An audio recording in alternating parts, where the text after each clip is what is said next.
Okay, everybody. So we have not played in 2 weeks. Let me give a brief recap of everything that happened last time. Last session, you finished fighting a group of undead deer, and then you explored that little forum area of the ruined city.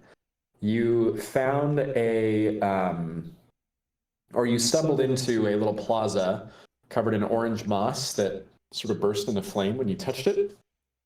And angered a statue that babbled in an ancient language I didn't expect anybody to know about the sins of the city and how none of you were sinful enough to be there.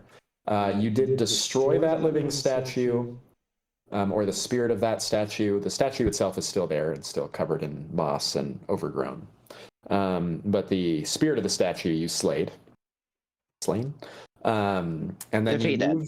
Defeated. There you go. Yeah, sure. And then you guys moved into the next section of the city. You peered into the palace on your left as you entered the city section, and thought to yourselves, maybe not. And then you wandered down the street to this open plaza courtyard, where there are several statues. And as you wandered in, a corrosive cloud came pouring out. Now, I, just as a note, I have nerfed this corrosive cloud a little bit. It was Anthony made it, and let me just say, it had 480 health. Cough, cough, Anthony. I'm sorry. It was 480 health, and had it was like 4x4 squares, so it is now not 480 health, I promise, and also not 4x4 squares. So you're going to see it, and it's going to be a little smaller than it was last session, but that is why. It is a discontinuity, I apologize. Wow. But it is because it's a change for you. You're still going to kill us, though, right? That breaks my immersion immediately, and I am unable to participate. Super fair. I will immediately add enough of its health to get it back up to 480. Akari just puts an arrow in their own heart. And yeah. So we are going to begin with this combat. It will start with initiative. However, I mentioned we were going to test initiatives. So we're going to test a few. I think first up, we are going to test my initiative, which I don't like the name I gave it. I just don't have a better one yet. So, my initiative? My initiative. Well, it's called Hope Initiative, but I don't like Hope Initiative. But it's Brandon and I have each proposed an initiative, and we're going to test both of them. Maybe, hopefully, this session. But maybe. But we're going to start with the Hope Initiative, and for this to work, the way this is going to work, you guys have your set formation. And so I don't think you guys actually established one for these characters. So what I'd like to know before we get started is what is your preferred turn order for the four of you? In general, not just against the cloud. Like, me, then Galena. I'm ranged. Quilla? Okay, yeah, I don't really care where I go because I just hit things hard. I don't really synergize as much with other people necessarily. I can stab things, but I'm better at just freaking them out. Right. So ranged is my strong suit. So did I hear Aquari, Angus, Aquila, Galena from Brandon? Or am I wrong? Yeah, I think that was it. Aquari, Angus. Does anybody have any problem with that? No. I'm just going to assume I can't sweep the cloud, and this is going to be a painful combat for me. Actually, how does one stab a cloud? I think that's a great question. Actually, yeah. I can't throw knives at it. We have to try first, and then we can run like cowards. I'm pretty pro sprint for your lives. I am on board with that. Okay. Well, we're going to start with this initiative. The way this initiative works is everybody's going to roll initiative, and your roll is for your party. And so it's not going to be as pronounced in this single target combat, but the idea is everybody in the combat rolls initiative, but then who goes on which to establish the slots that your party has. And then who goes in that slot? Oh, that's smart. is determined by your formation. So if Aquari rolls a 2, but he's first in the initiative, whoever's bottom in the initiative is probably getting that 2 from your party, and Aquari gets the first initiative spot. So it involves all of you rolling to establish the relative relations between your team and your enemy's team, but the specifics for your party is based off of your formations. So that's how we're going to try this out. I think the downside to this is that you can be punished by your allies' bad rolls if you're lower on the turn order. So we'll test that and see if it feels too negative to you guys. But I'm hoping it feels because Connor okay. could not have a system that does not punish the players. No. All right. Just to recall this, I do get the full advantage and everything on. You do, yeah. Everybody rolls a courage Sick. check. So everybody roll a courage check, and if you get advantage, you roll it with advantage. And then I will roll it for Sir Gargantuan Corrosive Cloud as well. Can I just ask who knighted the cloud? You guys did last session. You asked. Yeah, if we someone Oh did that. crap! I did. I'm sure it was me. I actually did make it a lot more powerful for that. Actually, just a fun fact. Incredible. That's a bit. That's. Hey guys, someone's getting a 6. Aren't you so excited? Yeah. Yelena. Yeah, somebody's. Womp Okay, womp. so, well, this turn order is going to be kind of not a great test for this because the Gargantuan Corrosive Cloud got a 19. Garbage. So I it just don't means it goes believe first. Okay. I can drag it out to field if it works. Does it work like that? Didn't look like it did. No, it didn't. Okay. Does it bother anyone else out though that we have a top-down view and this is very the token like art for the cloud is very clearly like side on, or I guess when it's I all of have us now that I think when about we- it. When we Hold have on. a final published version of this and a professional artist makes it, I can give you a top-down version of this cloud Yeah, instead no, of I just realized how bad of an idea top-down token art was. yeah. That was it. I wish I had thought. I wish I You'd had be thought staring at before the it tops was of done. everyone's I guess it would just Yeah. be green, right? Yeah, we're gonna see who's balding. Let's go. It's got to be one Angus of some kind. Okay. Oh, we're all balding. It's fine. So the Sir Gargantuan Corrosive I Cloud is think going to go first. I'm losing my hair from stress. Excuse me. No, Yeah. all of the Anguys share a toupee. It just gets passed around for whoever's leaving the house today. Right, generation to generation. It's the family Yeah. heirloom. So let's see. First thing first. Okay, cool. So this Corrosive Cloud is going to. Okay, I think it's going to spend its whole turn moving to encompass you all.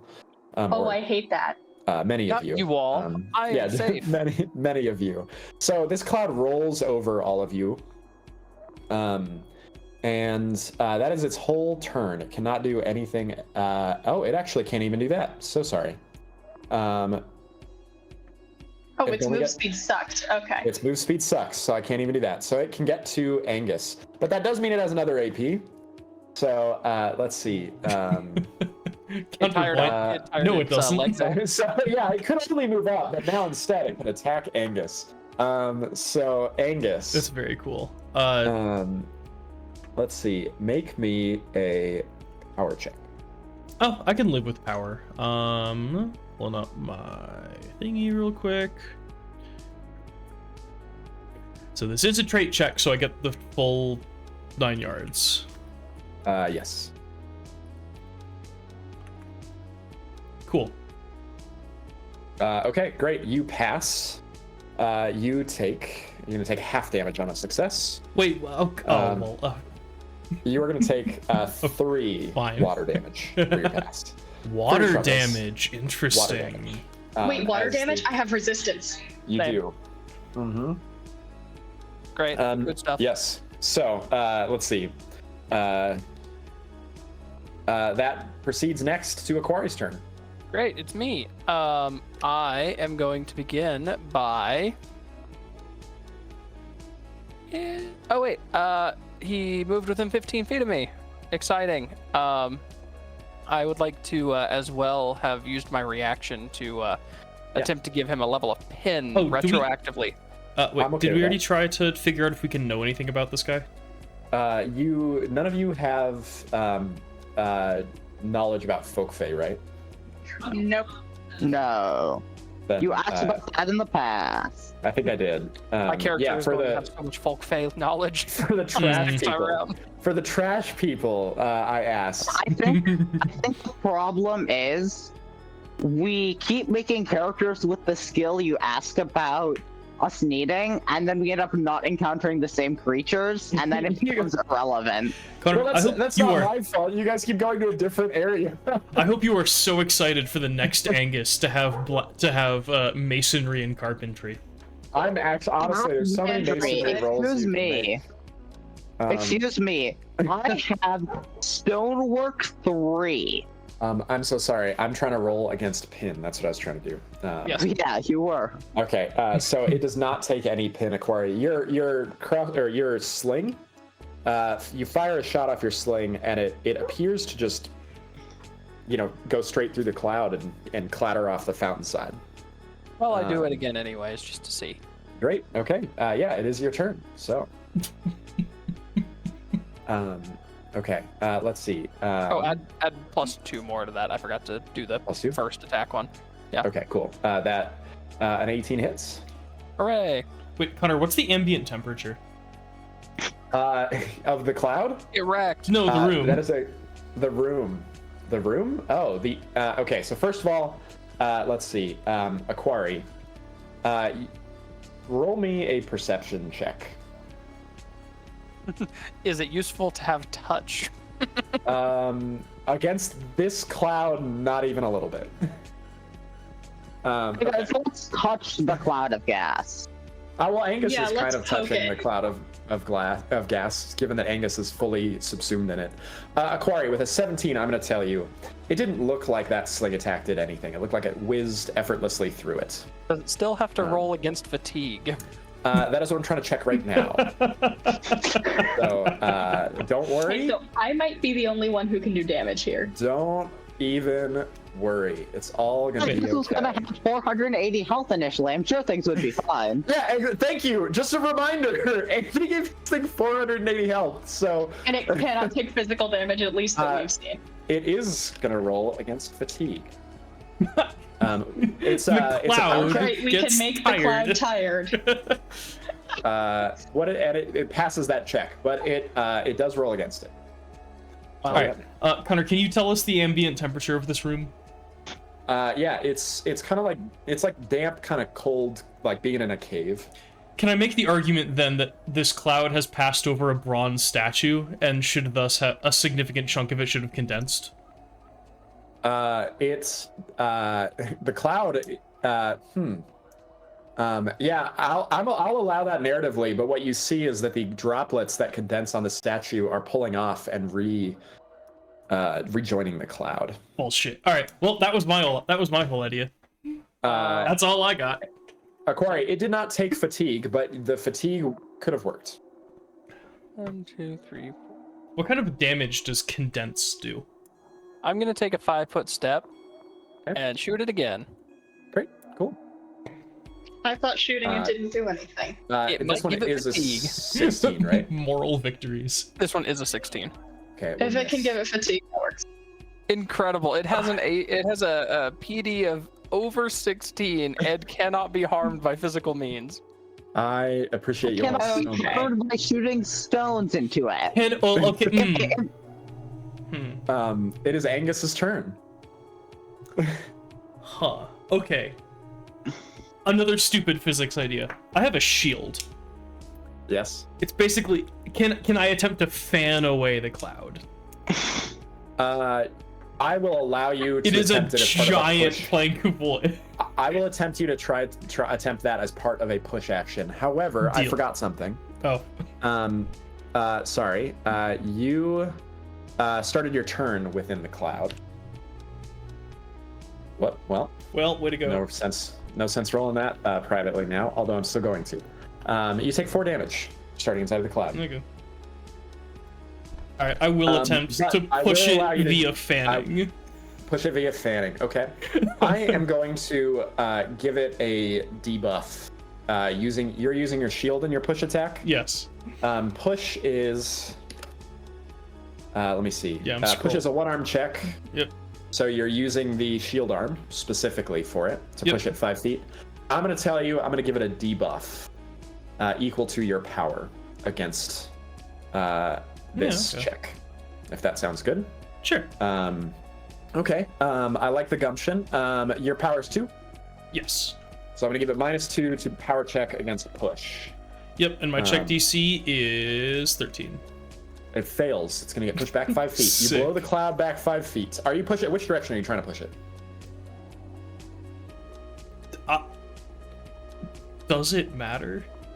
I actually find it unfortunate that you pushed it because I was planning to just build a 5-foot step to it. I know I might not be able to. Yeah, cool. There you go. Okay. Well, Angus, you are no longer in the cloud with that push action. Okay, well, I have 2 more AP that I have literally no idea what I'm supposed to do. Cool. Right. Well, hold on. You said it was water. You said it was water damage, right? Correct. I have swimming. Does that get me anything? It will not, probably. Okay, fair enough. I am so clearly grasping at straws. Yeah, I can feel that. Yeah. You know, oh no, I've done a 1-arm, so I can't do a 2-arm. Well, what can I do? Well, 2-arm is just exhausted. Yeah, I guess I think I'm gonna. You know, it's my thing. Well, I guess it's in range. I'm gonna try to sweep it. Let's just see what happens. Sweep is what? It's a power check against being knocked prone. Yes. Okay. I just great. want to. What does knocking a cloud prone would be condensing on the statue? Actually, now I'm going to unfortunately tell you that you cannot knock this thing prone. You do that, and it effortlessly, you basically just clear gas out of the bottom, the ground level, and it just sort of reforms up top. So it has no apparent impact on the cloud. And that is your turn. Yep. Well. Aquila. What the hell am I doing? It is your turn. Hello. The guys. Aquila. Earth magic hammer. You have a magic hammer. Yeah, that is true. This is earth damage. It is earth damage because it is elemental. So it is.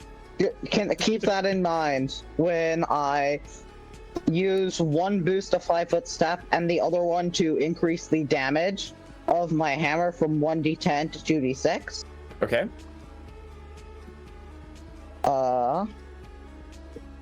So let's see if I hit. 15 misses, unfortunately. Would a 17 do anything? No, we've already figured that out, didn't we? We don't know. We did not figure that out. We don't know. It's somewhere between. We know a 16 16 doesn't. We know a 16 doesn't and an 18 does. We don't know if a 17 does. All right, yeah, So, I'll go ahead and give it. I'll give it the testing. courageous command then. Okay, Aquila, that hits. Okay. Okay. PD So now we 17. know. PD. PD is 17. Okay, well. You deal 14 Nice damage to damage. the cloud. Okay. So if you're Aquila, when you go to hit this cloud, your hammer impacts something. And you hit it hard. Good. So now I'm going to swing again. I would assume that would hit. And That I'm will using definitely 2 boosts to increase damage. It's 2d8 plus 4. Yep. Cool. Okay. Another 12 damage. Which ends up actually doing less than my 2d6. It did. But that's... But you have It's dealt a total of It's 26 all damage to it. fine. Yeah, that's still good damage. That's still good So damage. is there Yeah. a spiritual dude in the cloud? I can explain to you the metaphysics of Sacadia if you'd like. But I'd take a religion check for it, in fact. I have no religion. From anybody who has I one. have religion. Well, and it's a good thing it's Sick. Galena's turn. Sick. Galena, if you can make me a religion check off the bat. Should I add necromantic lore, or is that absolutely not helpful? That will not help here. But your general religion should assist you quite a lot. The check DC, okay, cool, perfect. So the general thing the general metaphysics of Sacadia is there's something called the Hallowfell, which is sort of like the spiritual plane of existence that coincides with this one, that spirits dwell in, and the it's where like our souls exist, and few creatures can stop drawing these parallels. They're not real. It's and the this like realm is consumed by a giant storm that obscures the future, because you can see the future through like the tendrils that connect everything inside of this realm. But in particular, some things inhabit that realm more than the material world. And those things that inhabit the spiritual world, the Hallowfell, more than the material world, cannot be harmed by physical damage, but spiritual effects will still impact those creatures. And in particular, Aquila's hammer is not real. Aquila's hammer is a manifestation of Aquila's soul. And so when Aquila hits with it, it is hitting with that instead. And so you're punching it in the soul. Aquila's punching it in the Hallowfell, effectively, yes. Sounds dirtier. So what I'm hearing is only 2 of us can hurt this thing, and the other 2 of you should just hang back and try not to die. Wait, no, I can blow it? Question mark. I can fan it away. Yep, you guys have a fanboy now. But Galena, it is still your turn. That was not an action. Yes, we have a fanboy. Just a religion check, Galena. So you still are free to make your action.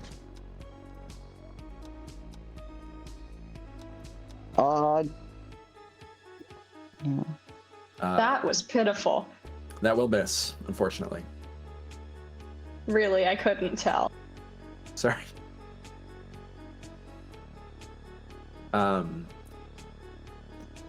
So that's 2 mental actions, right? So that's the end of your turn? Yeah, I'd like to buy some new dice, please, Alex. Yeah. Yes, that makes sense. Selena, you could take a 5-foot step to right here if you wanted to, and that way they can't engulf all 3 of you at the same time. Oh, be quiet, Aquari. Let me do this. I like that idea. Can I retroactively do that? Yeah. It's Thank fine. you. You sound so defeated. What I'm learning is I need to make this thing bigger again. Nope. Anthony was right. Wrong. The entire We room. can barely hurt it. Yeah, but it can barely hurt you, apparently. Okay, so it's gonna move Okay, into well here. that sucks for Sir Giant Green Corrosive Cloud. I forget his into name. my it steps back into my space, and I want to try to give it pin. Yeah, for sure. It also steps within 5 feet of me, so I can forbidden knowledge it. It's leaving 5 feet of you, right? Or do you have an ability for that? Yep. Oh, Let me find it. Hold on. cool. Well, Aquari, it will Forbidden not trap. take... Moving within 5 feet of you, you can forbidden knowledge things. Sweet. Okay. Well then, Galena, roll for forbidden knowledge. Aquari, it does not take pin. Tragic. And Galena, a 12 will miss. Aquila and Angus, can you both roll me power checks? But boy, can I. Oh, well, I'm actually good at power, so... I think you both have advantage on it, in fact, yeah. Scrolling back through all of my fucking Stormlight references feels great. Please stop. You know, both you're rolled also not 23. supposed to foresee the future. You are both gonna roll, or you're both gonna take 2 damage. Only. And that's its whole turn. I really need to increase this cloud's damage. And make it bigger. I think those are the 2 things I need to do here. One Anyway. of the things that you nerfed it with, you're like, actually, guys, Yeah, actually, you I need think to I'm gonna get better at that. bring that back. Aquari, it is your turn. Wonderful. How much damage did I take? You each take 2 only. Got it. But is it surrounded? It is not. Can it be surrounded? It is. It does not appear to be capable of it, or Aquari would have surrounded it, or you guys would have surrounded it by being inside of it. Yeah. Tragic. Okay, Yeah. well, I take a 5-foot step and shoot again. Mm-hmm. Man, I'm rolling Alright. like crap. Sorry, Aquari and Galena, to both of you. Angus. your turn. Okay, question. By virtue of this being gaseous, do I get any bonuses to hit if I try to hit with my shield versus everyone else trying to hit with small weapons? The sheer surface area of my shield should affect it more. So, it does not appear so far to have been harmed by any physical damage. But you can try it. No, this doesn't feel productive. I'll go ahead and... Your torch may or may not do something. Oh, I forgot that I had a torch. No, your torch is not lit. Your torch is not out. I checked. Your token is not carrying a torch. Oh, crap. The person who's carrying a torch right now is Galena, I think, right now. Well, only. Wait, can I set it on fire? You are the only person carrying a torch, so you are welcome to find that out on your turn. I will try. Okay. So I can't sweep. I can't hit it with things. I can imposing figure. I will attempt to give it a level of taunt. It has to make a courage check. Okay.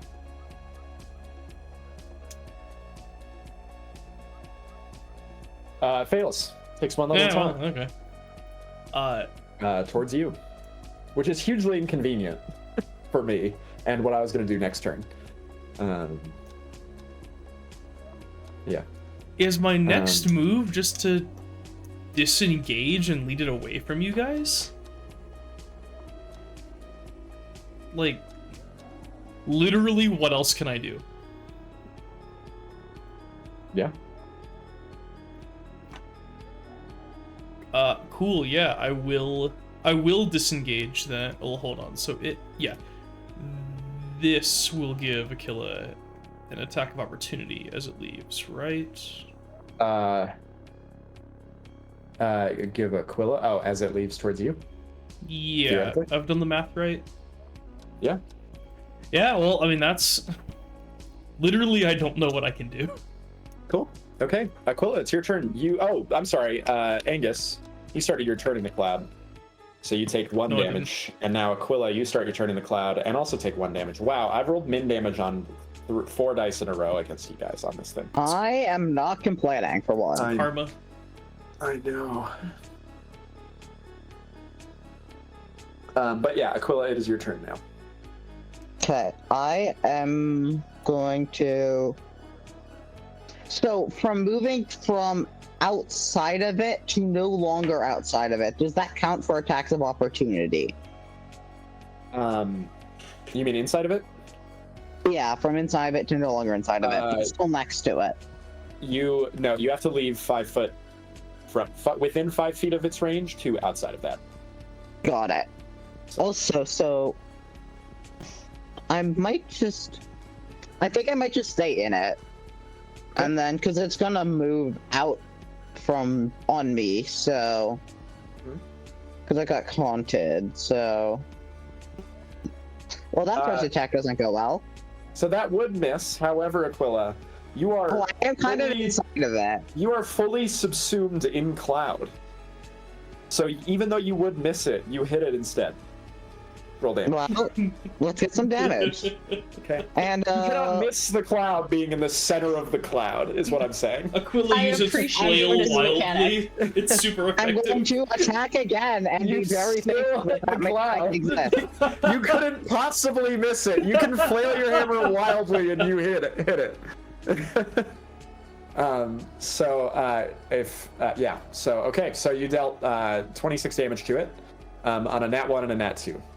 I hope that at least feels good. Do you still choose to move? Just curious. No, I'm not moving. I'm staying in the cloud. Right, cool, bet. I can't miss my attacks. It boosts my DPS. It does, yeah. Mm-hmm. Galena, it is your turn. Alright, well, first okay. I was gonna see if I can set it on fire, but with Aquila in the middle, if I set it on fire, do I set her on fire too? You don't know. Basically, if this cloud is flammable, Aquila's standing inside of it. So if it bursts into flame, Aquila will definitely burst into flame. And that's a sacrifice I'm willing to make. It deals water damage. So Excuse me, the person who did, let's see, 26 damage on their last turn, you'd like to lose them?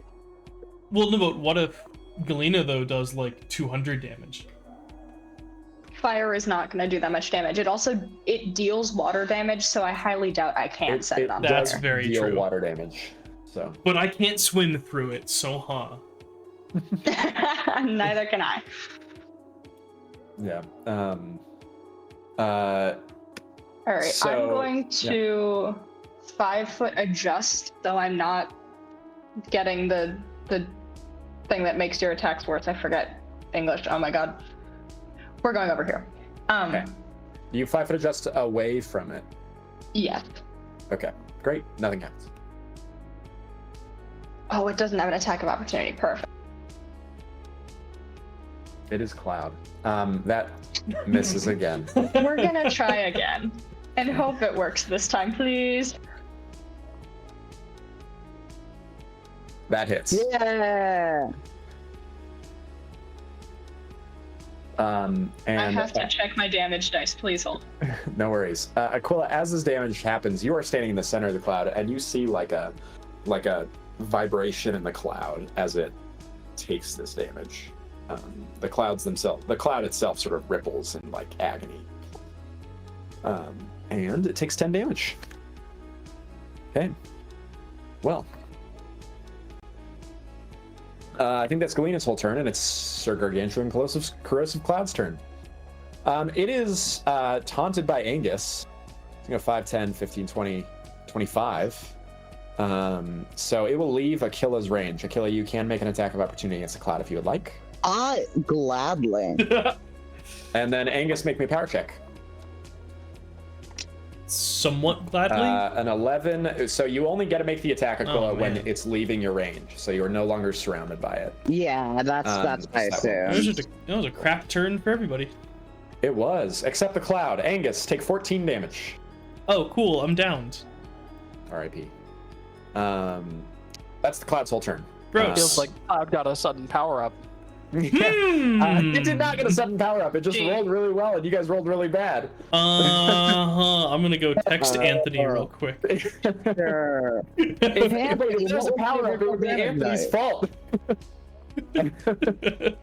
I power down. Anthony powers up. Aquari, it is your turn. I shoot it. Great. Man, I've yet to roll like above a 10. You did add the 2 to it already. I'm sorry. I did. Yes. Okay. You can give it fatigue. Yeah, well, I can't, but someone can. Theoretically, yeah. Sorry. Not impossible. Yeah. Well, The cloud can get tired. seeing as I have literally It's just nothing else hard I can for do it to in get this tired. encounter, I will just, I guess, continue attacking. Nope. Okay. Angus, you are going to have to make a dying check. However, you start your turn inside of the cloud, so you are going to immediately fail one dying check.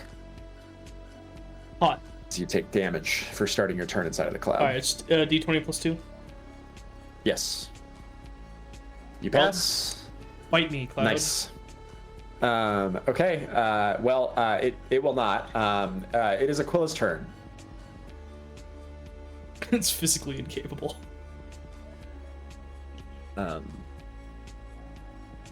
Maya. Yeah. Oh, yep. I guess number one is I'll run. Hey, does it count as flanking if there's someone inside of the cloud and someone on the outside? You have determined previously, I think, that it is immune to being flanked. It doesn't have eyes. It's hard to flank it. No, doesn't that mean it's always being flanked? Well, if that's the case, Yeah. its physical defense is still 17. It's Yeah, always being imagine flanked. if you could see, then it would be 21. Right, yeah, exactly. yeah, actually, once you get this health bar down to the bottom, it actually hits its second phase where it does have 480 health and eyes open up everywhere. Wow, I missed. You did. I'm sorry. And I'm just gonna use my last action to dodge. Okay, cool. You can use your last action to dodge. And then it's Galena's turn. Okay. I think that's still within 60 feet of me. So Yeah, we're just definitely. gonna continue. Okay. That will miss. And that will miss.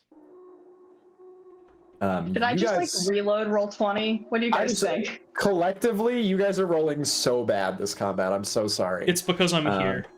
It's well, you're down, so you would think they'd start rolling well again.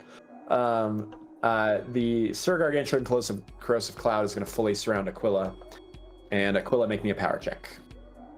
Well, let's see how this goes. I mean, I'm rolling 2d20, so it can't go poorly. That was type wrong. I didn't mess up. I only rolled 1. Yeah, that was actually just 2d2, so. Yeah.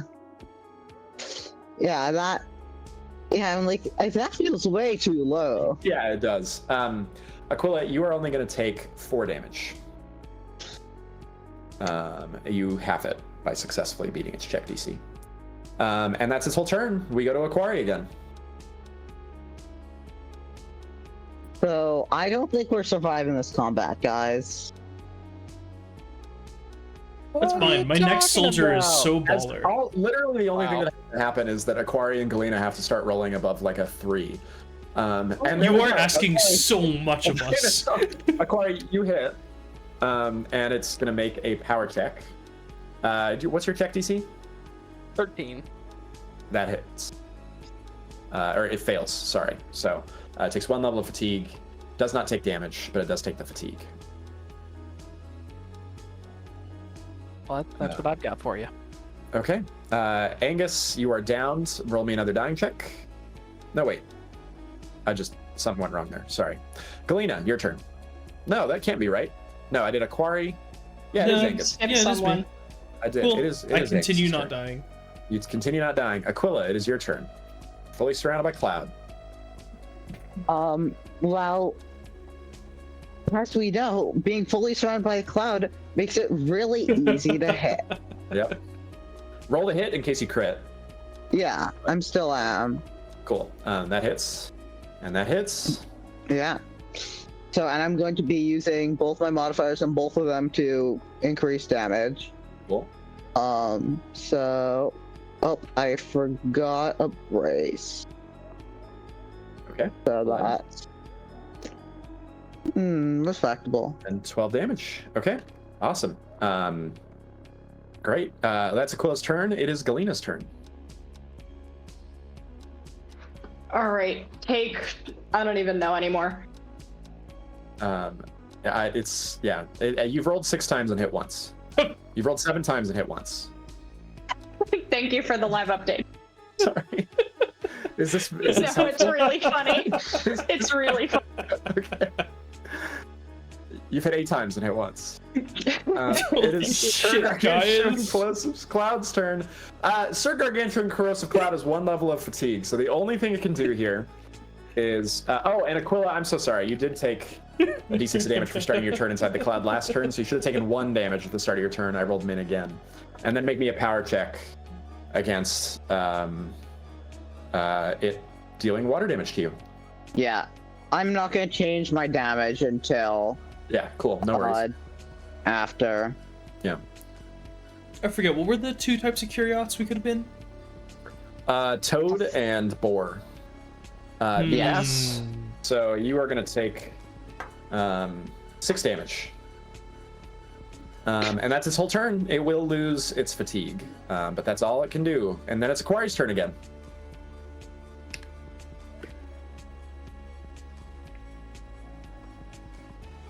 Aquari's Brandon. Well, I will continue to shoot and hope. That will miss. That will miss. I continue backing away. Very cool. Okay. Angus, roll me a dying check, and then Aquila, it's your turn. You're going to start your turn inside of the cloud. Angus, you fail. No. You go down to 1, and then Aquila, you will take 2 damage, and then it's your turn. I think the advantage of me slowly dying versus me consistently being able to hit the cloud is probably favored towards me being able to consistently hit the cloud. I think that's But- especially true since Galena and Aquari keep rolling given that nat I 4. cannot hit anything. That's not technically true. Aquari keeps consistently rolling like one. He keeps rolling in like just below average, and all he has to do is hit right above average, and he'll hit. Aquila, that still hits. Yeah, I knew it. I'm just typing out damage. Cool. Okay. That And still hits because I'm inside. Yeah, 20 damage. Cool. Yeah. Awesome. And then don't forget to take the 2 damage you take at the start of your turn. Yes. And I already then- I updated that on my sheet, but not on roll 20. Cool. Yep. And that's Galena's turn. All right. I never Let's doubted try you guys again. for a second against this cloud. I just want you to know that. Thanks, Dad. Which is You're why you nerfed it, obviously. That's why. Well, okay, I doubted you against Anthony's version of the cloud significantly. That will miss, unfortunately. And that will also miss. So that's I've 9. rolled 10 times and hit once. Yes. Yeah. We go to Sir Gargantuan Corrosive Cloud, which is just going to spend its turn. First action, Aquila, if you could roll me a power check. And then after that, if you could... MD. She is rolling its MD. Yeah, its MD is higher than that. Gross. I'd also nerfed its MD, just so you know. Anthony had it set to 17. It is not 17 anymore. Is this supposed to be like the end game boss? Like, No, it's just Yeah, it's why not isn't even a it Red boss. Skull? Is it just because it does The damage so worst part is it's slowly? not even a boss. it's just a character that no one is able to fight that It's has just a infinitely clown. high defense and health. You need a party Yeah. of entirely oracles. Yeah, Aquila though. We would need a priesthood. Yeah. Hey so Maya, guys. if you could roll me a power check Yeah. and then a fate check, which are the 2 skills you get advantage on, by the way. Yeah, I'm like this is very lucky. It'd be great, except we could only move diagonally.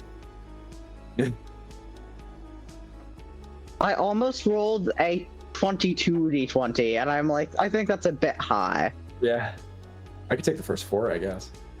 Okay, And so then 23. So power, fate. So I did well on power, not well on fate. Cool. Yeah, so Aquila, you are going to take 6 damage again. And then something else is going to happen. And then the other thing that's going to happen, what armor do you have? Or weapons? I have my magic hammer And cloth armor. the cloth armor dissolves under the corrosive stress of the cloud melting away at you. So delete the cloth armor from your character.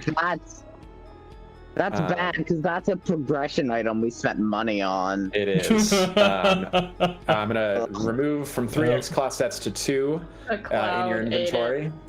And that is its whole turn. It is now Aquari's turn. Wonderful. Well, I Oh, guess and Aquila, don't forget you take 6 damage. You didn't update your token. Yeah, I update my actual character sheet, but not the token. Yeah. No worries. I need Aquari, to create a macro that's just Maya update your token. Aquari, that super hits, and it rolled a nat 3 or nat 6 on its check, so it fails. so And you're it takes telling me that 15. it succeeded. It fails. It does. All right, great. Well, seeing as I have many things that my character can do, he just a wealth of capabilities here. Mm-hmm. I back up an additional 15 feet. Okay, cool. Sounds good. Aquari's just like edging away from this combat, just like, good luck, guys. It's a good time. I think We're all- we floated the idea of try to hit it once and then run for our lives, and then we very much did not do that except for Brandon. Look, Yeah. man, I can do exactly what I'm doing right now from even farther away. So Yeah, why be close when you can be Perfect. far? Man, that sounds like my dad. Angus, oh no. I have a Angus, pretty good please roll- relationship with my dad. These jokes just write themselves. Yeah. No, Angus, it's please, Cool, that I'm was dead. perfect. please roll a dying check. Oh, Yeah, I you died. did die. Yeah, you did die. you did I'm gonna die. delete your token. Great.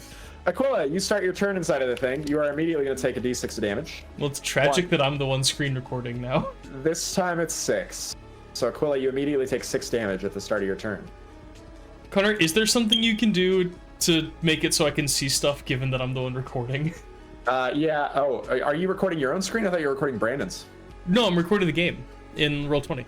Oh, I thought you were recording Brandon's live stream. Oh, no. Oh no. Okay, yeah. I'm gonna give you vision on Aquila's now dying character token. Cool, that works. Yeah. Really, it's like nothing changed. Yeah. Oh wait, can I? Or can I not? Wait. Actually, Anthony, you can just watch Brandon's or my stream. Oh no, you can't because you're recording. Right, I'm a dummy. Sorry. Let me just bring you back. Can I? Yeah. Are you back? Can you see? Yep. Great. Okay, I'm just gonna mark you as dead. That Super works. dead.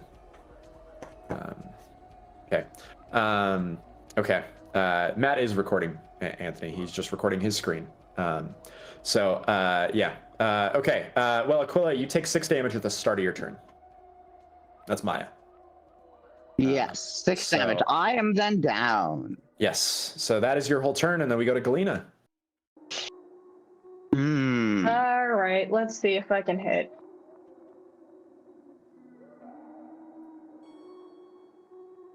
Okay. Okay. That is both of you. Sir Gargantuan Corrosive Cloud is going to move up. Let's see, it's 5, 10. That's 15. That's 20. It cannot actually quite get to you, Galena. It can only get within 5 feet range, which does provoke an attack of opportunity. Which provokes an attack of opportunity. Yes. Perfect. And because If it's I can fatigued, hit. it cannot do anything else. That's its whole turn. All you gotta do is hit. You're 1 for 12. You say that. That still misses. I'm sorry. 1 for 13. Yep. Okay, but that is its whole turn. We go to Aquari. Aquari, you can fatigue it, but you can't deal damage to it. I do so. You definitely do so, yeah. I'll roll against fatigue. It passes that time.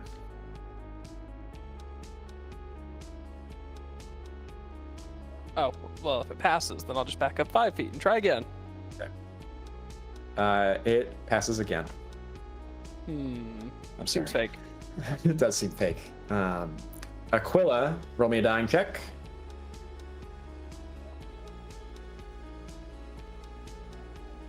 That's a d20 plus 2, Maya. D20 plus 2. Yep. Yeah. And Wait, you gotta get a 13 is or it a higher. fate check? Nope. No, it's just a d20 plus 2. It's a do you die check. It is. Just take some time. Okay, you pass, so you don't reduce your dying count. Galena, it's your turn. Okay, here we are. I've always believed in you. You sound so confident. If you can't kill it, I can't help you. Thanks, Brandon. This is so devastating because I have rolled identically. You have like okay, its mental defense is 15. And so you have you have to roll a 12 to 20, which is like a 45% chance. Mm-hmm. And like statistically, you're down in the thousands, 1 in 1,000 something chance of this happening for sure by now. I am closing roll 20 and opening it back up. Or I think that's a good idea. I think that's a good idea. It is Sir Gargantuan Corrosive Cloud's turn though, and he is going to roll over you. And Question here. It's not going to affect my gameplay this time really, but am I missing some sort of environmental something that would allow me to participate in this fight, or is there literally just no way my character can participate in this fight? I'm gonna be real with you, Brandon. I thought this fight would be over quicker, and so I did not anticipate you being ineffectual for a long period of time, only a very short one. And I was like, well, Brandon can add fatigue, so it's okay. Because it only has 2 AP, so your fatigue does a lot. And so I was like, that is still contributing. But in the context of all other party members being relatively completely incapable of hitting it, that has been more impactful than I would have suspected. Wait, Connor, So what was the that is what's number? happened here. What was the number Galena needs to roll to hit? 15. At 12. So Yeah, 12 on a d20. Yeah. I feel like that might be a good debug note. Is that and how many if there's have you something missed in a that's row? entirely- If there's something that's entirely resistant I've to missed type damage, 14 out of have my that 15 thing. rolls. Yeah. So just as a note, at this, I've got some notes on this already, but specifically at the start of this combat, it already took. Well, actually, I'm not going to spoil this. I'm not going to say anything. That is noted. Well, Galena, I just want you to know, if you look at the probability of this happening, it does end with a 10 to the -5. Galena, if you could... Great, cool. Love that. Well, here's the thing. I'm inside now, so I cannot miss it. There you go. But Galena, do make me a power check. You pass. You only take 4 damage. Oh, now I roll well. Strunk. Yep. Take now how you roll many, well. sorry? 4. And then, yeah, Quarry, it's your turn. I screwed up because I can't see it again. Yep, you can see it now. You can hit it. It fails. Takes the fatigue. Cool. I dodged. Aquila, roll me a dying check. Okay.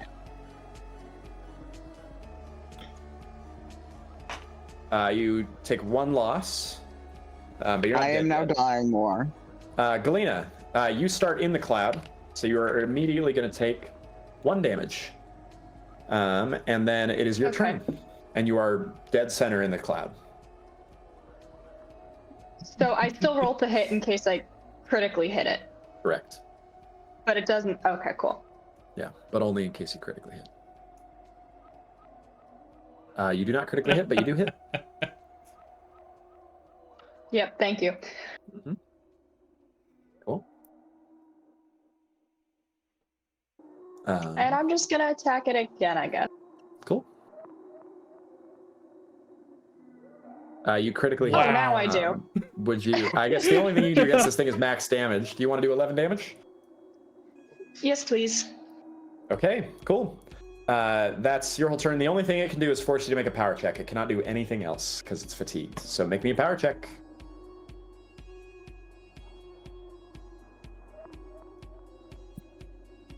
Oh, that was very bad. You take 8 damage. And then Okay, that's not actually that bad. and then it's Quarry's turn. I have a question. Yeah. So, the Bloodied Shadows, I can't remember. Is it less than half HP before I can increase the dice type, or is it at half? I think it's at half, but let me check. I'll count it for this. Less than half rounded up. Less than half rounded up. Okay. That's not that clean. Well, you're going to start your turn by taking at least 1 damage, so it actually doesn't matter. I was about to say it doesn't matter, yeah. but I just wanted to clarify.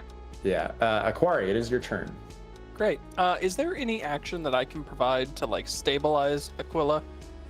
Yeah, if you move up to Aquila and use a 1-armed action, you will stabilize Aquila.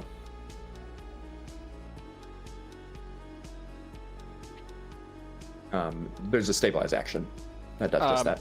Sorry, yeah, the cat was attacking me. I No, moved you're in good. here to begin Cool. that process, and then I will go ahead and just like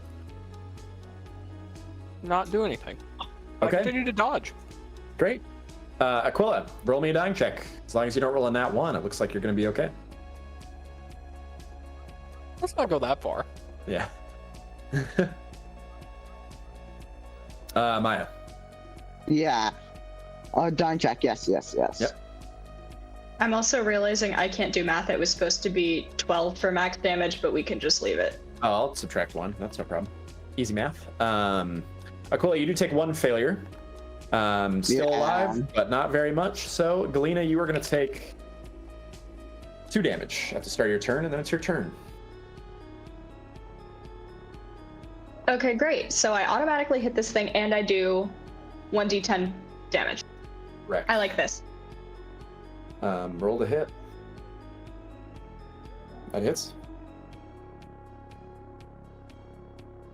Okay. If you, I was gonna say if you critically hit, you kill it, but only then. You kill it. It has 14 health Perfect. left.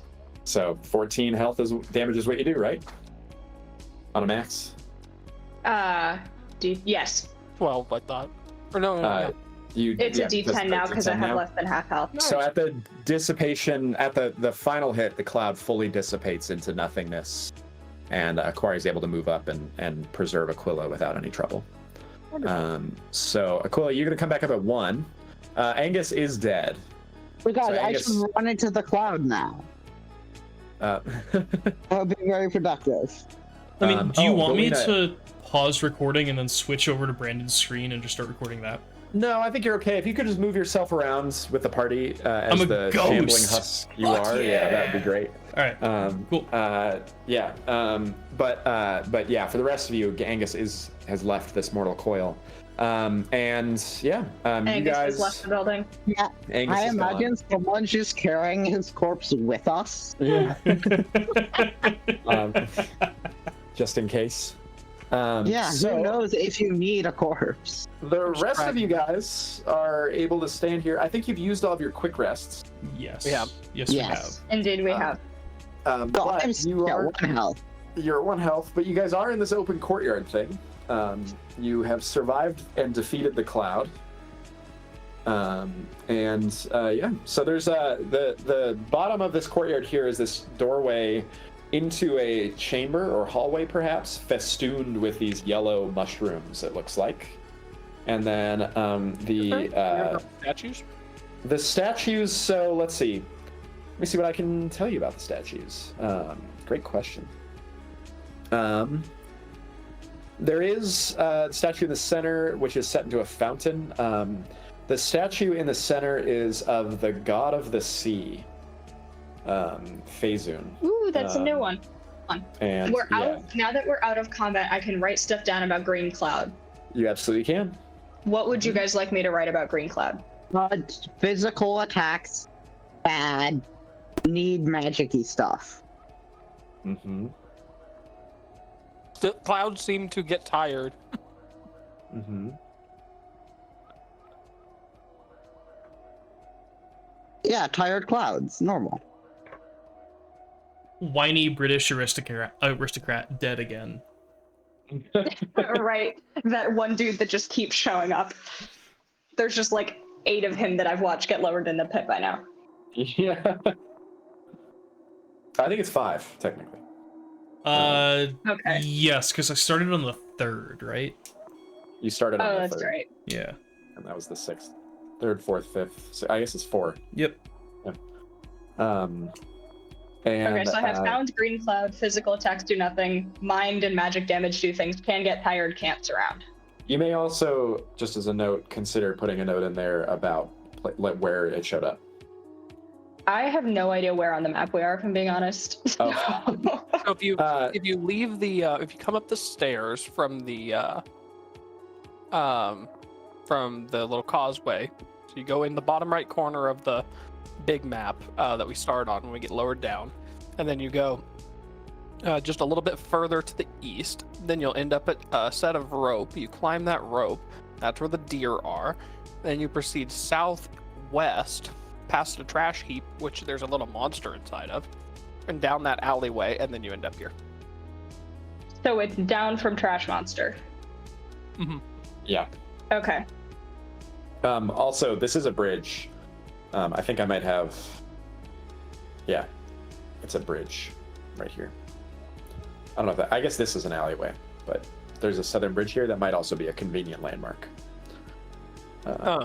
The thing is, Okay. I know nothing about the religion of the world. I'm gonna like walk down this way, and I'm like feeling Yeah. for anything. I did You're forget right. one other thing, real quick. Yeah, sun Another god's statue. statue. The other statue set into the wall. This is a statue of a man with a shovel, which, as you guys know, is one of the gravest sins in your culture, digging. And there's a memorial plaque at the bottom to somebody, and it says in ancient writing, I think Galena at least, and I think Galena's the one left alive that knows how to translate. Can you roll me a Yes. translate check?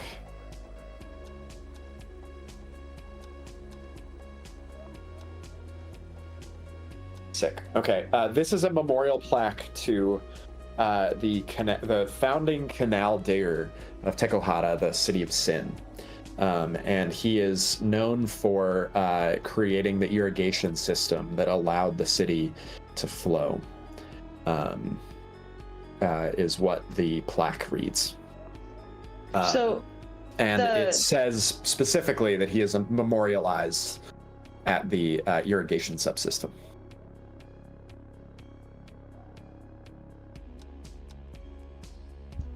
So the other statue you said is the sea god? Correct.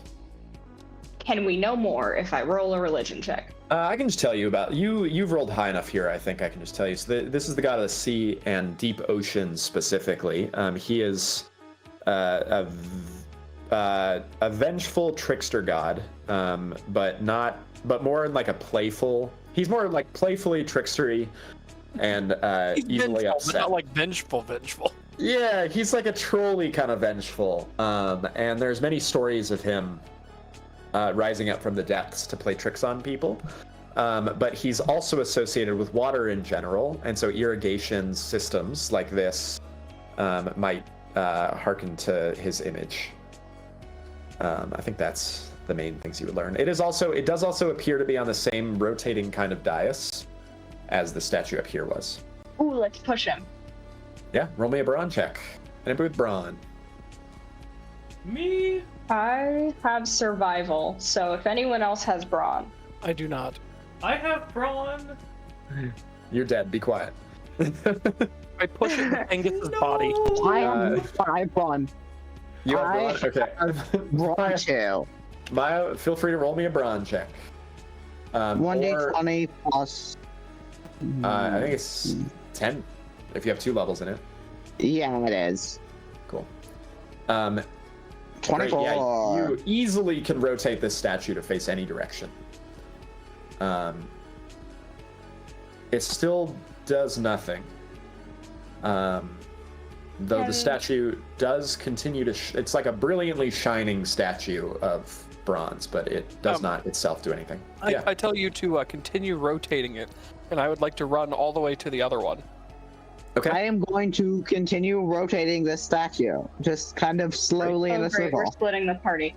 I'm gonna hover halfway between the two in case anyone starts yelling. Great. Sounds good. That's a good plan. Oh wait, no, I have the torch. You do. I can just turn this in the dark. It'll be okay. Aquila, as you say that, roll me a perception check. You and Galena. I hate you so much. Why do you hate me? I didn't do anything. Oh, Anthony's bit. Yeah. Yeah. Okay. How many? How many what? Okay, we have several torches, so I'm gonna light a second one, give it to Aquila, and then I'm gonna go over to it like halfway between so I can run to whoever. Okay. I'm gonna remove the one unlit torch and make it a lit torch. Okay. Cool. So Aquila, I'm gonna give you a light, and then Aquila, you also are rolling me perception, if you could. Me? Yes. Yeah.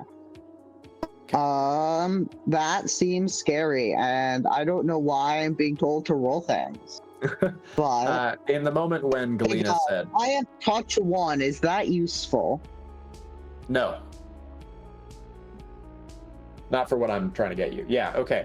Aquila, as Galena says, there's not enough light here, and mentions that, you notice that from where you are standing, you have a good sight line to the only light in this whole dungeon that isn't the 2 torches you 2 now carry. And that light is the southwestern tower of the Black Temple to your east.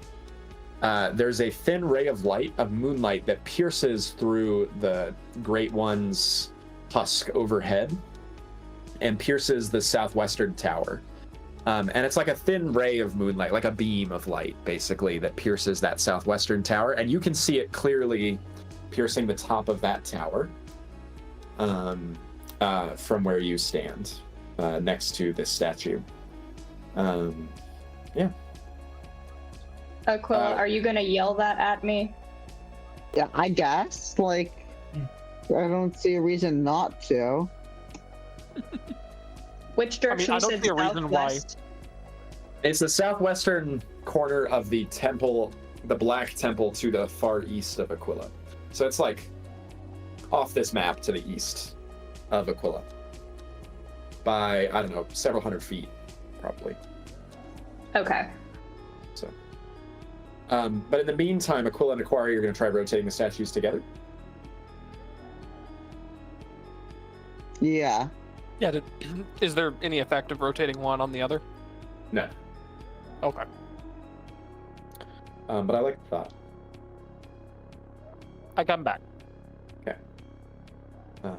Cool. I also go back. As I'm walking by and I see the inscription here, I go, man, I wish we knew how to read that. Which inscription? The inscription about the first digger enshrined in the Okay. in the irrigation plant. Great. Okay. Yeah, up ahead there's the mushroom festooned corridor, and you do hear roll me perception, actually. See if you hear anything. Are they close enough? Is it close enough that there's tremor sense useful? I'd take that, yeah.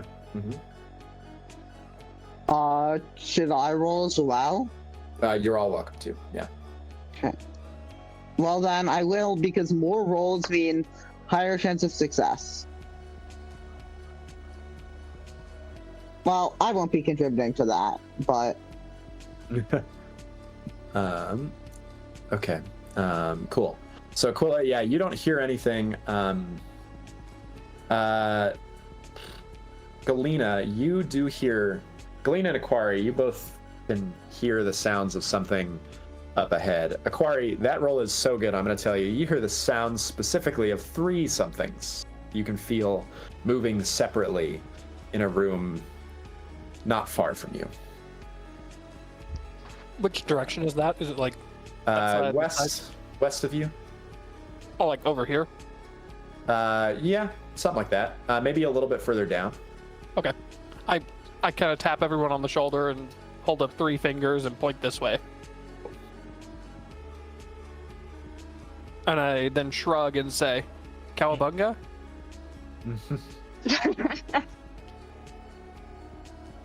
Hearing no objections, I cowabunga.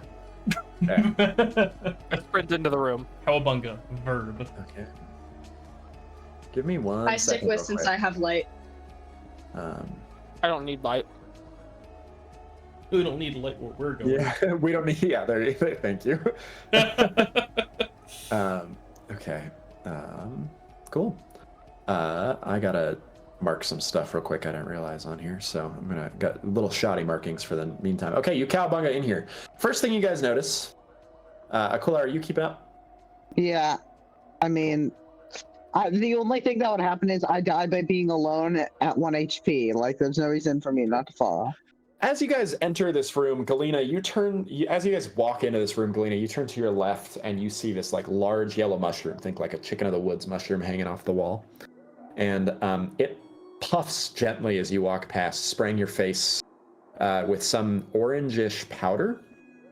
And you immediately are gonna make me roll me a 1 level. Give me 1 second. Roll me 1 fate check against 1 level of delirium. Okay. You pass. You do not take that level. But the mushrooms in this chamber that appear sort of everywhere.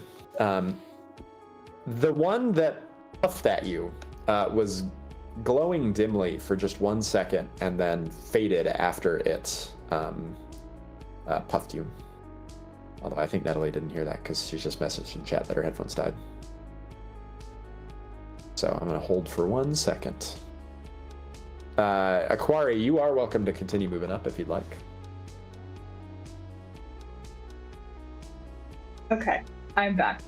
Okay. Did you hear what I said, or could you just not hear anything because of the headphones? I was hearing something about the mushrooms in the room, and then sound. So they dimly glowed right before they sprayed you with the spores, which is sort of their tell, so to speak.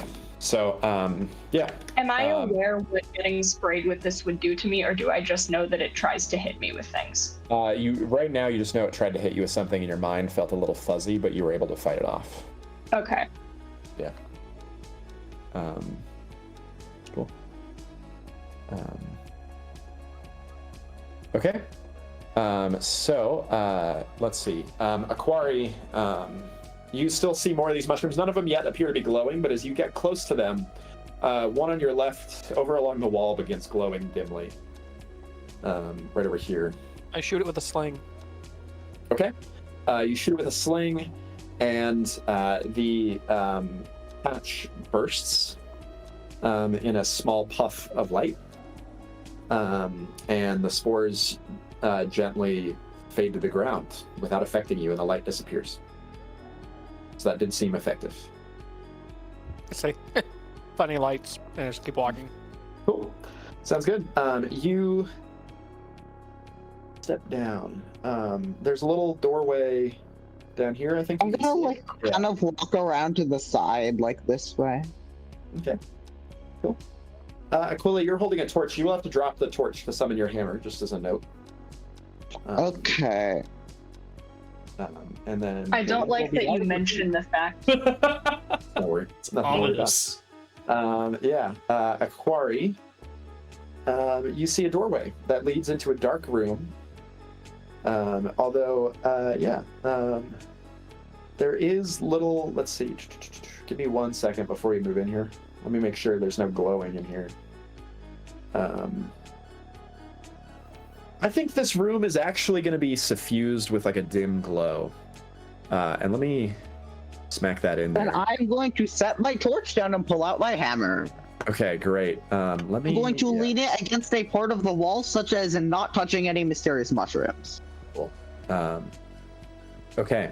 Yes, there's a dim glow in here only. So it's a dimly lit room. If you're attacking in the room without any bright light near you, you will take -2 penalty to attack for being in the dim, like dark light. But there is enough light for you to see in here.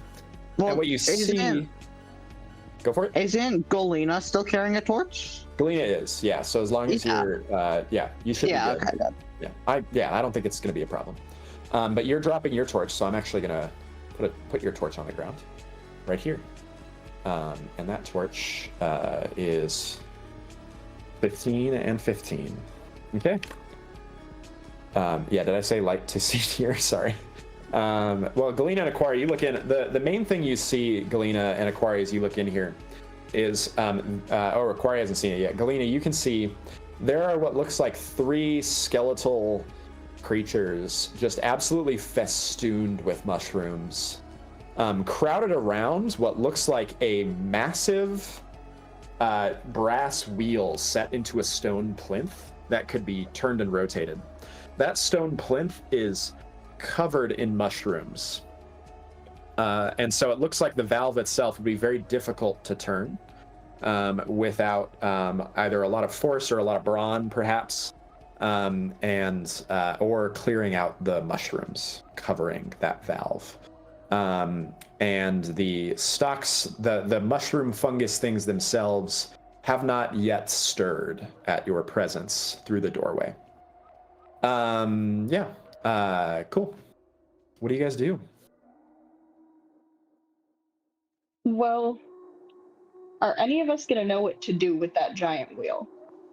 I can tell you how it will work mechanically, but you don't know what turning it would do. Probably not a word. Okay. Still do it. I mean, how much do we want to fake these guys?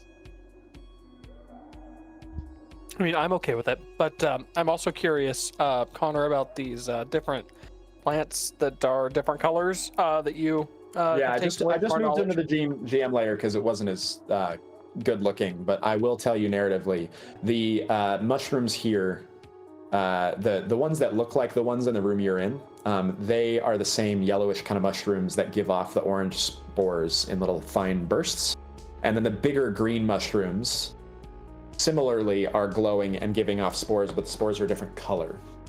All of these clouds of spores, that you can see this from outside of the room, They appear to be kind of randomly illuminating and sporing.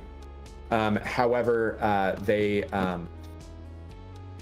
will glow. It's only 1 to 2, or it's 1 green and 1 orange at a time that appear to be glowing and then giving off light. And they're giving it off in a 5-foot radius. I see. So, like you guys can see Angus's token. Mm-hmm. Angus would be affected by it for being within 5 feet of the 3 squares that have this. So I asked Galena to switch spots with me so I can see better into the room for a second. Yeah. See. So my thoughts are, I whisper to the group using my stealth. Okay, roll me a stealth check.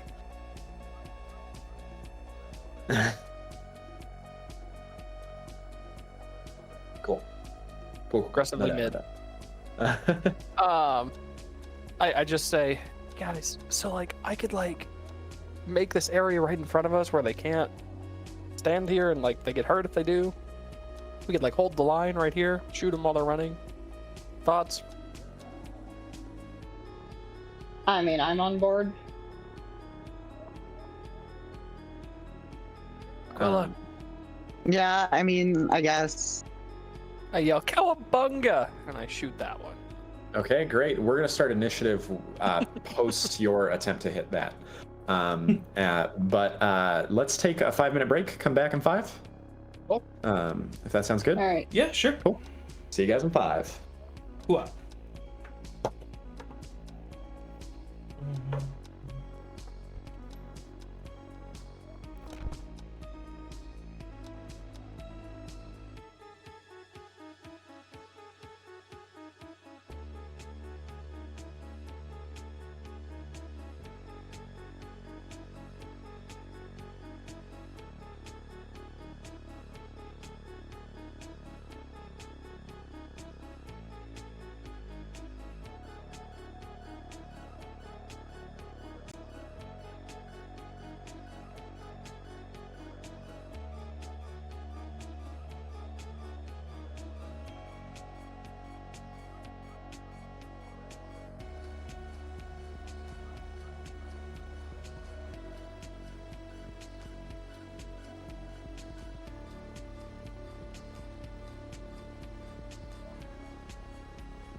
All right.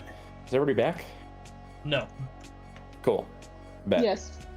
Yes? I'm not here. maybe. Okay. Maybe. Physically, no. Or physically, yes. Emotionally, no. Okay. It sounds like we're missing a brain. Why are you emotionally not here? I'm dead. Oh no. What happened? Oh. I see. Does that make this less fun? I No, have I'm bad gonna- news. Too bad. The ghost of Angus just continues to float around. I was like, Yeah. why is Angus in the room in front of everyone? I'm like, oh yeah, Angus is just dead. So Anthony here. So Matt Angus is just vibing. I need prior Moving on. information so I can start thinking about Stormlight jokes. Oh no. I think we're just waiting on Brandon then. Cool. And you guys gonna pot shot? You're not even gonna interact with my fun environmental mechanics? There are no environmental mechanics that are worth interacting with. Hey. Is that your genuine opinion? No. Okay. But just 'Cause for I was you. like, totally fine. I was like that. It's like a deviant enough opinion from every other opinion I'd ever heard before. I was like, if you're serious, I need to seriously rethink game design to design for players like you. So, I mean, just a moment ago, I was asking if there was something that I was missing. Yeah, no. We can talk about that combat at the end of it too. I have already some ideas. I've made notes to make it a little bit more streamlined for that cloud combat, but we won't worry about that right now. Let's kill you guys with some mushrooms first. The next group just turns the big cloud into a swamp cooler. Yeah. So just as a note here, since all are here now, the note I want to make here is you can turn the mechanics. I'm going to describe the mechanics for turning this valve. Not that you have to do it, just describing it. If it's out of combat, it'll take you a minute to clear the mushrooms and do it. In order to rotate the valve, you need to make, and I'm just going to tell you this check. It is a DC 32 athletics brawn check to turn that valve, which I think is impossible for any of you. However, and it will take a 2-armed action to attempt to rotate the valve. You may also use a 2-handed action to clear the valve of spores, and for each 2-handed action used that way, you will reduce the check DC of rotating the valve by 3. You don't know what rotating the valve does, but Can we collectively rotate it? Like, can we all put power into it? You can, as long as you're within 5 feet of it, you can do it on your turn. The other thing you could technically do is use a help action to give an ally advantage if you want to do it with them. And it is an athletics brawn check with a 2-handed action. And so I believe not all of you can make an athletics brawn check. In fact, I think it's maybe only Aquila now. It is. Okay. In which case the rest of you can help Aquila, but Aquila is the only one strong enough to turn the valve with a on amount of rust and fungus that festoon it. I will also note you guys are not in danger right now. You are peering into this dimly lit room, which is an opportunity if you would like. You could write down about the valve before you decide to engage with the room, or the room itself. You could write down anything about this room before you engage with it. I have a couple notes. I can add valve looks really heavy. Okay, cool. I'll take that. And then Aquari is going to shoot at one of those creatures. Yeah. Great. Aquari, you do so, and the clattering sound of the stone knocking off of the valve itself appears to awaken. It awakens the stocks. We're going to do initiative. I would be interested in testing my initiative one more time with a multi-group, if that's okay. And then the third combat of the night, if we have one, we'll go to Brandon's method. But because that one was a single target combat, I don't feel like it really tested it in the way that I'd hoped. So this 3-on-3, I think, will work better for that. So everybody roll me initiative, and I will have them do the same. Okay, cool. So, add turn. This is courage, right? It is. It's a courage check. Okay. Okay.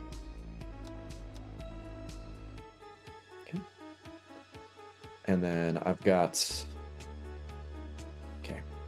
So your slots are a 19, an 18, and a 12. Okay, but your formation is Aquari, Aquila, Galena. So it will be Aquari,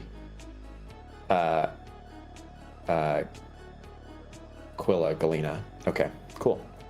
So Aquari is going to go second after the one guy that rolled really well. Then it would be Aquila. And then, oh, you actually all three go in the middle here. So one goes, then all three of you go, and then the other two go. In this particular instance. Okay, well, the first stock at the sound of the clattering is just going to charge you guys.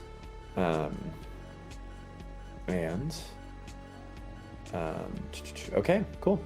So 5, 15, 20, 25, 30. It can get all the way up to Angus. And approach me. And it's going to try to slam into you, Aquari. Aquari, that's your check to hit it? No, you don't have a check to hit it. This was just me thinking. I was perceiving if I thought that it was going to stop there or not. I have no idea. So I'm going to use my reactionary shot to try to put pin on it. Cool. Okay. What's that check? I believe it is finesse check. But it's within 15 feet, so it would be like when they get right here. Oh, it's when it enters 15 feet range, I think. Correct. Okay. So, oh, right. I'm looking at Angus, not you. Right. Cool. Okay. So it's going to get 2 here and then get stuck. No, it passes. Sorry. Although that's its whole turn, a whole move. It does have another AP, so it can move up to you, but it can't do anything else. I think it's going to stop there. So that is... Oh no, it can move up to Angus. This is so bad. Actually, I think I'm going to change what it does. And Angus, I'm going to move you over here if that's okay. Oh, fair enough. Well, okay, yeah. We'll put you inside of a mushroom here. Very fair. Where you can't cause trouble. This stock is going to then burst into a cloud of blue spores. I need both Galena and Aquari to make me wiles checks against 3 levels of fatigue. You're feeling very sleepy. Yeah, wiles for each of you.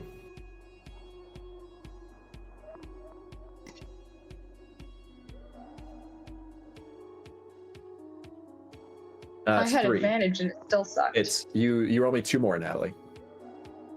Okay. I removed the lowest 16, one. a 15, and a 13. Okay, Aquari, you take 0 levels. You're completely fine. And then Galena, really you take fine. 2 levels of fatigue. So that reduces your AP by 2. And you'll lose 1 level at the end of each of your turn. And that is this stock's whole turn. We then go to Aquari. Amazing. I begin by using my focal point ability to draw a rectangle. What does that rectangle do? Nothing. Don't worry about it. Oh, all right. I see. Yes. Cool. Oh, that did not draw a rectangle like I had hoped it would. I don't know why it didn't. Ignore that. There we go, a rectangle. Anyone that enters the rectangle or starts their turn in the rectangle takes 1d6 of damage. I don't mean to question your methods. However, the doorway's down here. Mm-hmm. So I'm assuming this is hard for them to get through. You could move through this. It's not difficult terrain to move through these 3 squares. Oh, okay. You're just within these wavy mushrooms. So no, it is not difficult for them to move through, or you. So I don't know if that changes where you want that square to be. You are welcome to move it south if you'd like. Yeah. I'll put it right there. Cool. Okay. And then I will use my next action to shoot this one. Okay. Cool. That will hit. 8 damage plus potentially 1 fatigue. Okay. 8 damage. Oh my god, that's so little damage. And then let's see. Did you forget to de-Anthonyify these monsters too? I chose not to, because this is a boss fight. And in fact, the music should be different. Wait. Wait, this is a boss fight? Excuse me? This is a boss fight. Welcome to the boss fight. Okay. At least they don't have wood skulls. Oh wait, that's the wrong music too. Where is the right music? Do I have the boss music in here? I should. Sure, we'll go with It's that. also That sounds funny fun. because I'm actually listening to my own music, so I have no Oh. idea what you're playing. Devastating, in fact. Here, Okay. I got you. So we. I'm just listening to Bloody Tears on repeat. Don't worry. That is good, actually, Brandon. Oh, It's a good start for the boss fight. Okay. was that reading Rainbow? You say that every time. Oh, fair enough. I don't know. I'm predictable.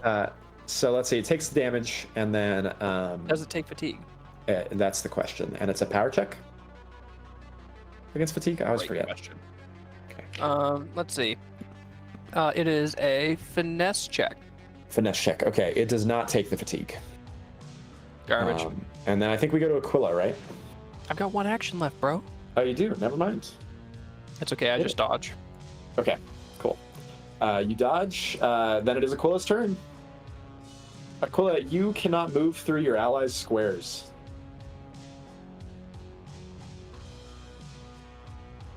Hmm. You can't move through an allied square. I'm going to occupied prepare an action that I'm gonna 5-foot step to here and prepare an action that if there ends up being something I can attack next to me that's an enemy, I'm gonna whack it hard with my hammer. Okay, cool. Sounds Good to good. specify that's an enemy, so that the monkey paw of Connor's brain doesn't just like. I'm not that mean. Galena, it is your turn. All right. So I can only see one of them right now. So I guess they're going after them. You do only have one With- AP. Yeah. Forbidden knowledge. Okay, cool. If this doesn't work, I'm leaving. Okay, that's fair. If you want to as well take a 5-foot step on that to like here, then you can allow Aquila to get in the fight with us still staying kind of back. Ooh, I like that. That did not occur to me. Thank you. And a 19 will miss. No, I'm just kidding. It definitely hits. It's time to go, guys. Yeah, it's time to leave. Yeah, it definitely hits. Okay, cool. 9 additional damage. That is, Galena, that is your turn. That's- yeah, Because of it's your awesome. fatigue. And so we are going to get another sporing stock. And this guy's going to 5, 10, 20, 30, 5, 10, 15, 20, 25. As he enters this spot, I want to try to give him pin. Yep, good call, good call. Okay, he is going to use his whole turn to attempt to get up to you, but let's see if he does. Nat 20, so he does get up. Fine, But it is his he takes whole 3 turn. damage. What? He takes 3 damage passing through my squares. Oh, oh, cool, sick. He's going to move up to you to here. I actually think he's going to try to move out into here, so he will provoke Aquila's attack of opportunity. Did you give it 3 damage and it just Not didn't an even attack move? of opportunity. It did give it 3 It was a damage. Paired action. It did move, you just need to zoom in. You just need to enhance Aquaria. Enhance! Yeah, just 175% is the zoom in. thing. Zoom in further and you'll This- see the bar did This change. is a prepared action, which means my boost for extra damage apply if this hits. Yes, and that does hit. Well, take 10 damage. Okay, And I'll, takes 10 damage. let's make sure I've enhanced enough. Cool. Okay. Awesome. Okay. Let's see. That's that Sporing Stock's turn. We just rotate through all these guys now. So 5, 10, 15, 20, 30. You've already used your reaction, so you cannot attempt again, but it will move through the square. So you do give it additional, yep, cool, 4 damage. And it's going to move up to you. It's also its whole turn to get up to you in this space. So we go back to the initial Sporing Stock. Starts its turn in that space if you want to just immediately roll damage again. Sick, it takes 6 damage. It will then move out in order to get up to you and make this big old mess of physical combat here. And then it is going to attempt to shroom slam you, Aquari. I hope it doesn't hit me. It misses Aquari. So absolutely, completely whiffs that. So Aquari, we move to you. Shit. Aquari, you are completely surrounded. You can't move at all. Yeah, I know, but that's totally fine because I'm going to disengage. Okay. I'm going to move my nice little murder thing on top of all of us. Okay. And then I'm going to shoot this guy. Okay. You are within melee range of these targets. They do get attacks. And I'm disengaged. Oh, good job. All right. Cool. Yep. That didn't work. That will miss, but all the of rest them of will take damage on their turn. Yes. Sick. Really love that. Okay. I basically just start doing arrow roulette, shooting like stones into the air. Being like, yeah, you can look at me all you want, but rocks are gonna land on your head. And mine maybe too. There's just like a whirlwind of stones clattering off the walls and like occasionally dimly thunking against like mushrooms. Aquila, it is your turn. And Aquari, just as a note, you are considered surrounded because you are cornered right now. It's probably fine. Okay. No worries. I am going to On my attack next turn, I these. can 5-foot adjust out, so you're not going to be cornered. It's yes, you would still be cornered by this one, but if you move 5-foot adjust out, the other two would no longer be. Yes. Just that one. I'm going to attack the sporing stalk in front of me. Okay. Does 14 hit? It does not, but it will if you use the boost to 5-foot adjust to one step north of you. Oh, that's smart. Yeah, I'll do that, and then damage. The other boost to increase damage, obviously. Cool. Yep. Then I'll attack again. That will still which hit. Will also hit. So then more damage. Okay. Awesome. Just as a note, the yellow and pink marked sporing stalks are both glowing, and their mushrooms are all different colors. Want to note that. It's fine. Probably fine. Aquila, that was your turn, I believe. You dealt a third of this guy's health and damage in one turn. Galena, your turn. You have one level of fatigue still, but only one. Yeah, so I have 2 AP. So I'm gonna, as I do my attack, I'm gonna 5-foot adjust out. Okay. Are you gonna? Okay, so you'll provoke an attack of opportunity for doing that, or are you gonna use another action to disengage? Ooh. I will use another action to disengage because that solves the question of what do I do with my other AP. Cool. Okay, sounds good. And then which one are you forbidden knowledging? The surrounded one? Yes, please. Cool. Okay. You do have forbidden web, just as a reminder. You could, I think, attack all of them. I could, but it also reduces my damage die significantly. It's by one, right? Per. One dice die? One per enemy. Yeah. So, because these guys are okay right now at taking damage, like it's not impossible to deal damage to them, I think I'm gonna stick with Forbidden Knowledge and use Forbidden Web for when we're like really struggling. Okay, cool. Well, that critically hits. And that is 14 damage because I'm still at less than half health. Sweet. 14 damage. Dealt immediately. Cool. Okay. Yeah. Awesome. Well, that's your turn. You will lose your last level of fatigue. And then it's this sporing stock's turn. This guy's surrounded. That's just all their miscellaneous damages. Yeah. If they took it separately? They'll take it each. Oh, for the start of their turn. Okay, awesome. Yellow will take 5. Thank you for that, actually. That's super helpful. Let me do that real quick. Okay. I mean, I guess that's assuming they don't kill me first. No, because they'll... Yeah, there's no way. So this guy is going to begin his turn by sporing. So I need everybody, all 3 of you, to roll me wild checks against 3 levels of taunt. You do, if you get advantage, you will roll 4d20 K3 plus your modifiers. Okay, Aquari. 11, 14, 21. Okay, you take 6, 2 levels. 12, 13. Aquari, you're 11. I'm gonna check. Yeah, I got a 3, a 5 in that 20, and a 13. A 5 in that 20 and 13. Okay, cool. So you'll also take 2 levels of taunt. And then Galena, you are going to take 1 level of taunt. What that means is you get per level of disadvantage, or per level of taunt, you'll get 1x disadvantage to attack anything except the yellow guy. Though Aquari, you're the person I was already attacking. So. It is. So I think it's kind of okay for your strategy. But real quick, Aquari, your general attack ability is not impacted by that, since it's an AOE. It's not a direct attack. It's just a thing. It is. Yes, correct. So just as a note. So that's the first guy. He's spored. He is then going to attempt to slam Aquari. So Aquari is definitely retaining their focuses. And then Aquari, what's your physical defense? 12. Okay. You will take 8 damage from the first guy. Then we go to the pink one. The pink one, and I think he's going to 5-foot adjust out of this space at the same time. Because he is just that wise. Because he's just that.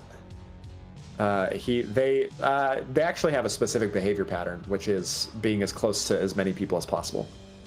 And so this guy's then going to move in, and as part of their turn, they are also going to. My God, Anthony, this is mean. Oh, Christ. Oh. I didn't realize this is what was going to happen. Everybody roll me 3 wild checks against 3 levels of panic. Wait. So what does Panic makes you. You're completely fine. Aquila, you are going to take 2 levels of panic. That should not be +4. That should be +2.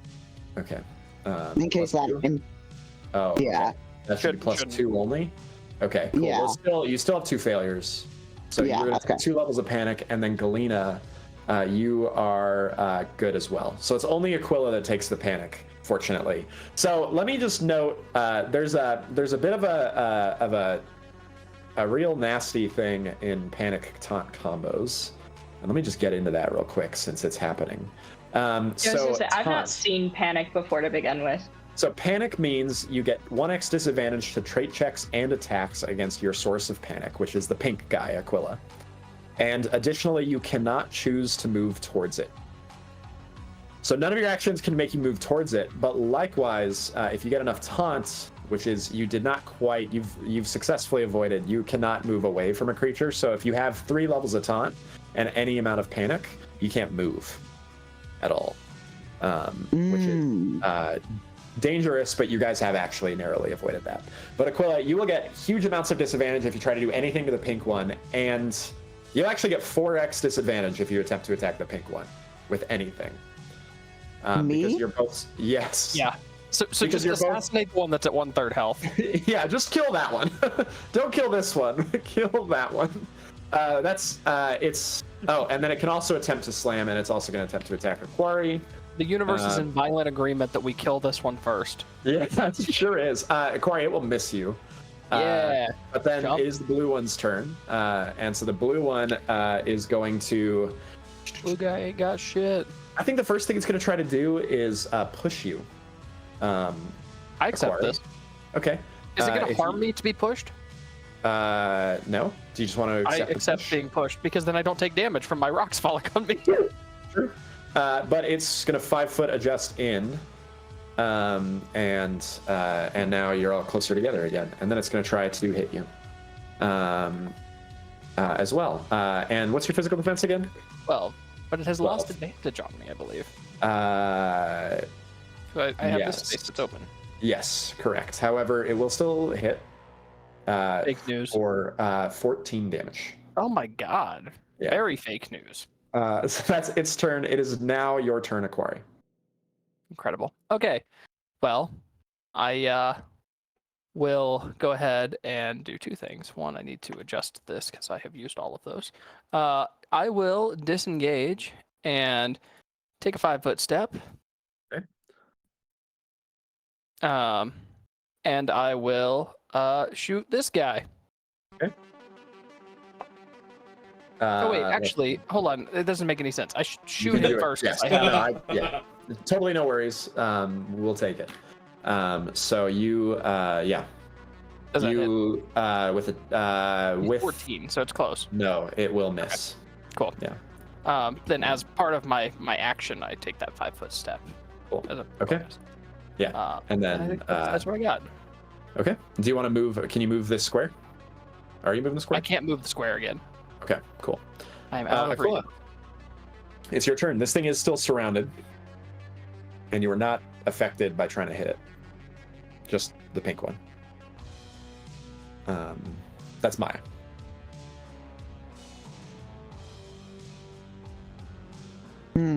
So I am going to attack the one that I'm allowed to attack safely. And it's being flanked currently, which is nice. Mm-hmm.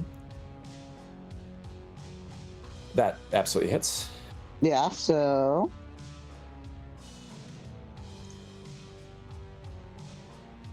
Okay. damage, attack again. Does that hit? Yes, because it's surrounded. Okay. Damage. Cool. It looks bad. Galena, it is your turn. Galena, you can do it. Oh. All right. So I can only attack the yellow one, right? You can only effectively attack the yellow one. Yeah. Okay, we're gonna go with that. Okay. That will miss. But you Take did 2. lose your other fatigue. Yeah, so Yeah. So you can do it a second time, and you will definitely hit with the second attack. kill it. And you kill it. Yay! That guy dies, which means all of your taunts immediately disappears for all of you. That one dissolves into the ground. And that's Galena's turn. Does it leave like dust that we have to be worried about, or does it just completely go away? That would be really cool, but it does not. Anthony, can you write that down? That's a great thing to add. I didn't mean to suggest it. I just wanted to know if I had to avoid it. It No, wasn't it's- a recommendation. This is such a cool idea. Aquari, these two do start their turn inside of your arrow thing, so if you could roll that. This will be for the pink one, Yep, cool. and then the blue one. Sick. Get wrecked, blue one. Yeah, for sure. Okay. You've been doing quite a lot of damage for this. This is a great strategy. I think you guys needed full health to be able to handle the boss fight, but you've done really well. They're gonna miss. They're just gonna miss a bunch. They could miss. This one is going to. I mean, guys, I'm at 1 health and I've still managed to kill one. And That one it just is. moved. It did just 5-foot adjust. Yeah. Oh, it's when it enters the range. But it does move within 5 feet of Galena's range. So Galena, you could forbid Indeed, knowledge. it does. I have an attack of opportunity, and I would like to Yeah. use that. Cool. Okay. That's. Or maybe I won't. I guess I wait. won't. That hits because it's surrounded. Does it? Oh, perfect. Okay. Let's Okay. go. Cool. Okay. I like these Uh, fights when I can hang out around half health and Yeah. just demolish them. Yeah. This one is going to attempt to attack Aquila. Aquila, it misses you. I cannot believe that just happened. So offended. Yes. And then I don't know what you're mad about. You designed the game. it's so true. Let's see. Okay. The other thing that they're gonna do. Yeah, there's still somebody with panic, so I can't re-up that. So I guess the only other thing it can do is try to slam again. And I think it's gonna try to slam Galena this time. Because Galena just dealt damage to it. And their arm isn't like exhausted or something. It's body action. It's just full slamming into Galena. Galena, it will do 12 damage to you. Oh, I'm at 1 health. Maybe I don't like hanging out at half health anymore. Cool. We have a great. total of 4 health amongst the 3 of us. This Cool, one great. starts its turn. It's taking its damage. It's then going to 5-foot adjust in, and it's going to try to I attack. have an attack of opportunity. Correct, and it will try to attack you as well, Galena. and it will hit. What's that roll for? My attack of opportunity. Oh, you have one reaction, so you've already exhausted it. Oh, you're right. Never mind. And you will take 14 damage. You know, with that This is 14 the first health time you I've have. actually been downed. Oh no! All right. I've never been downed before in combat. It's always we all die. Welcome to being downed. So that's its whole turn. That's both of the stock's turn. It is Aquari's turn. Great. 'Tis I. I drop focus on this because there's no point anymore. Mm-hmm.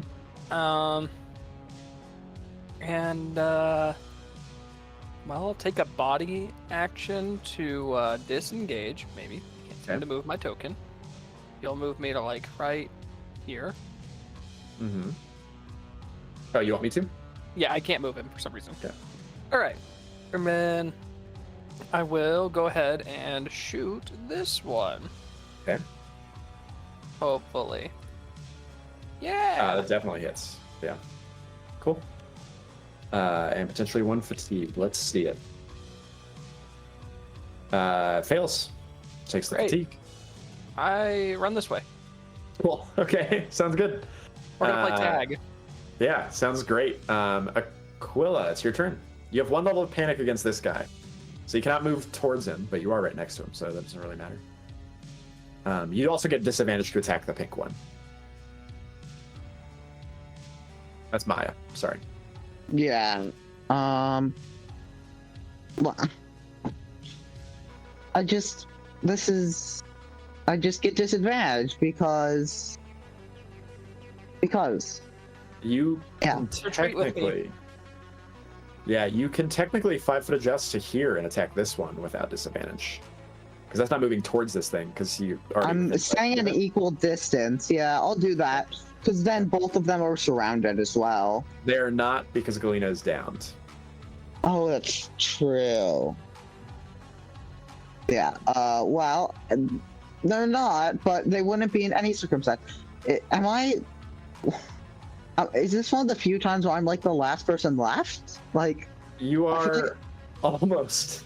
Aquari also has 2 health. yeah, I could tell. I wasn't sure if I just completely missed Aquari dying, but I assumed Aquari was feeling. Yeah. Normally I'm like the first one to go. Yeah. It's There are time no for your final rubies in this stance. room. Yeah, I'm going to attack.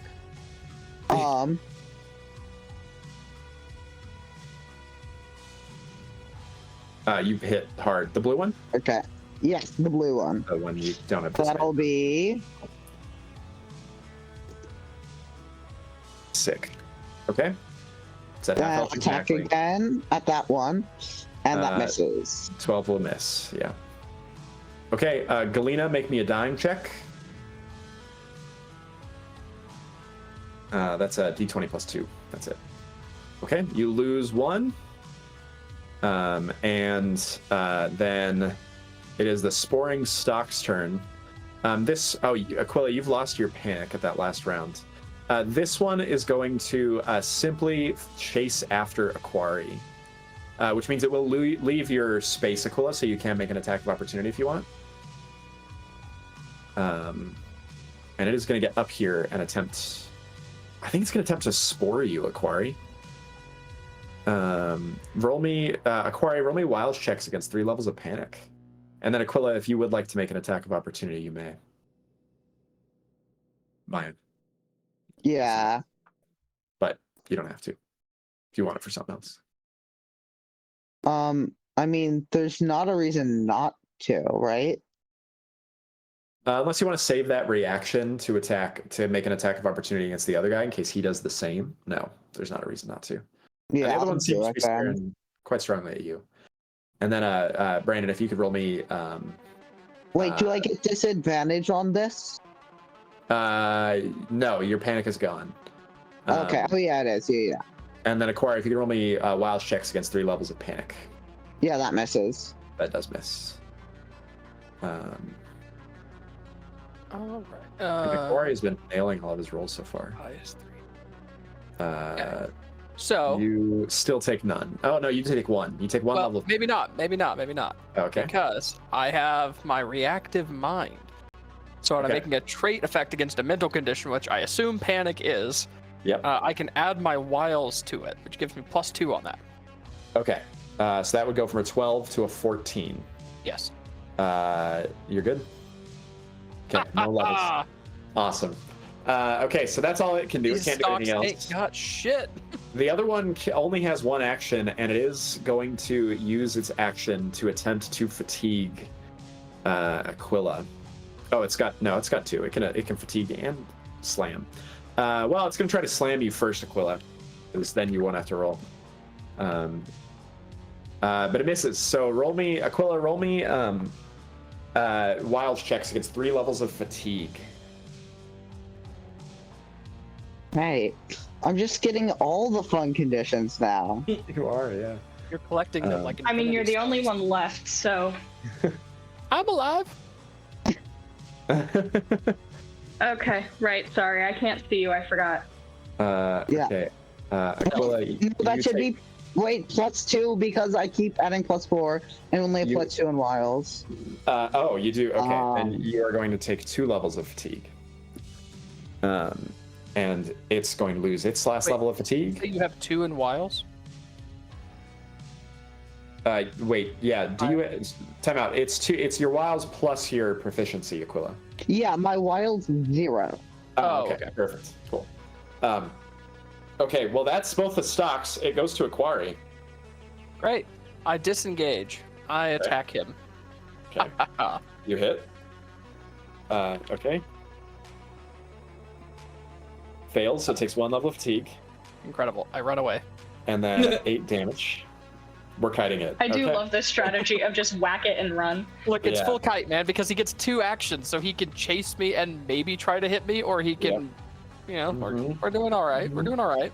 Yeah, no, it's a great strategy. It's also just hilarious. Aquila, it's your turn. Well, I guess whack and hope I don't die.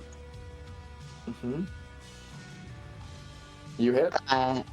Okay.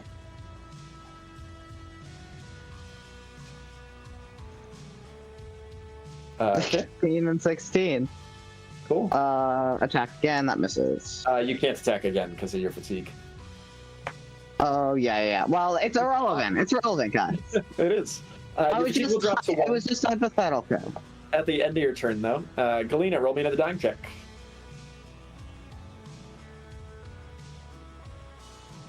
Another fail.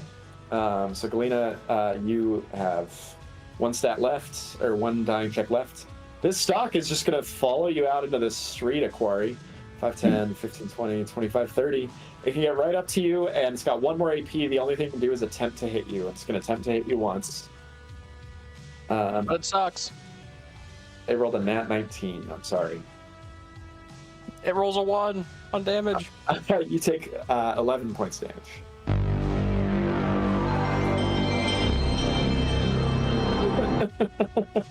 Aquari is down. Good lord. Okay, Aquari's down. The kiting has failed.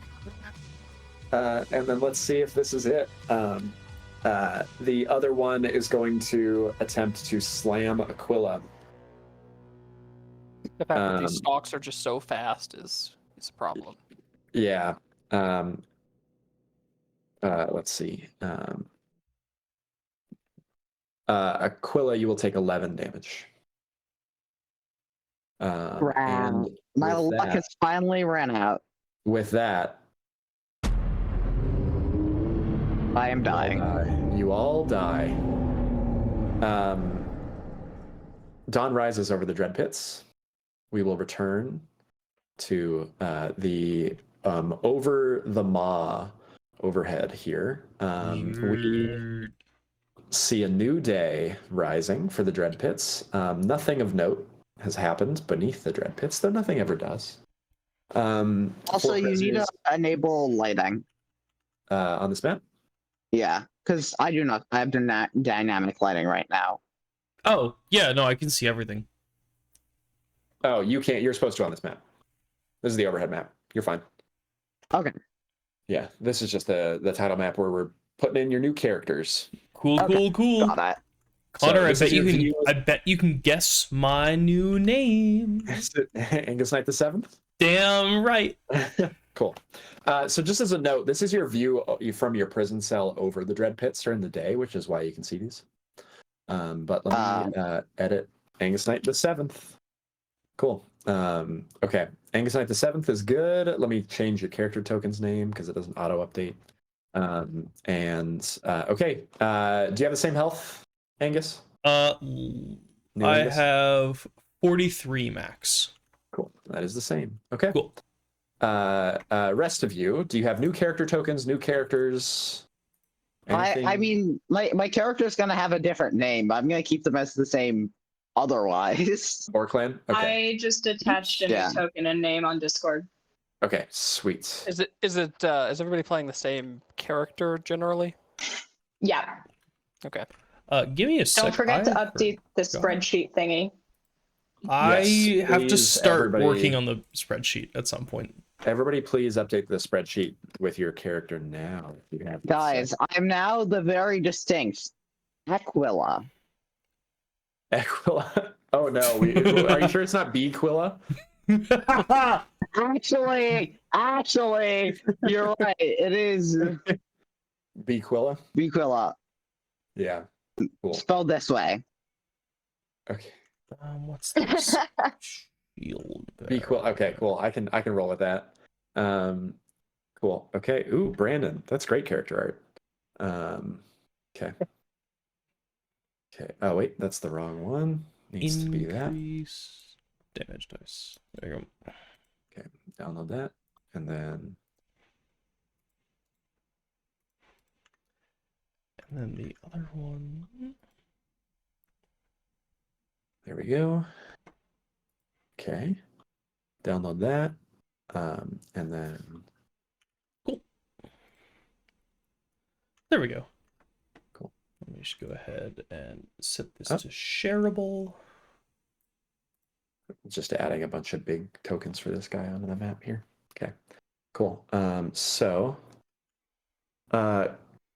Oh, this isn't on a grid. I need to put this on a grid so that I can at least. There we go. It's a grid system. Here we go. Okay, so of note, I am a almost pure healing soldier. Oh, interesting. Okay. Be near me and get darn near infinite temp HP. Astria, what is your a lot max HP? It is 30 again. 30. Okay, cool. So 30 for Astria. Can you probably not? Let me check that and check that. Give you vision. Okay, cool. Excuse me, why are there just some giant character tokens here?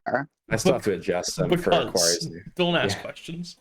It's like the cloud-sized tokens. There's just a giant. What is let's see. Who was once a quarry? What's your new name? Let's see. I'm just gonna roll up some random names real quick here. Cool. Okay. Sure.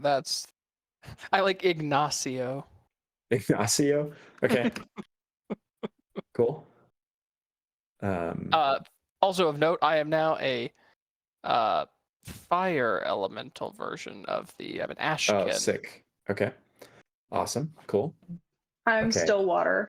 Hence the reddish hues in my character token. Yeah. Awesome. Oh, okay. Connor, did you decide if for this play session, if a 5-foot adjust into my range counts as ending a move action? As long as they start that move or 5-foot adjust from 10 foot or more away, and they end it 5 feet away from you, it will work. Cool. Brandon, can you tell me your max HP? Ignacio's max HP. It's all the same. Okay. Okay. Cool. So, perfect. Okay. Putting you all down here. Who's carrying the torch?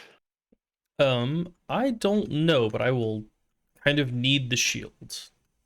I can take the torch again. Okay. Asher wants the torch. Cool. Okay. Just trying to configure. And I have closed the scroll so I don't accidentally type things. So the plank is a D4. Cool.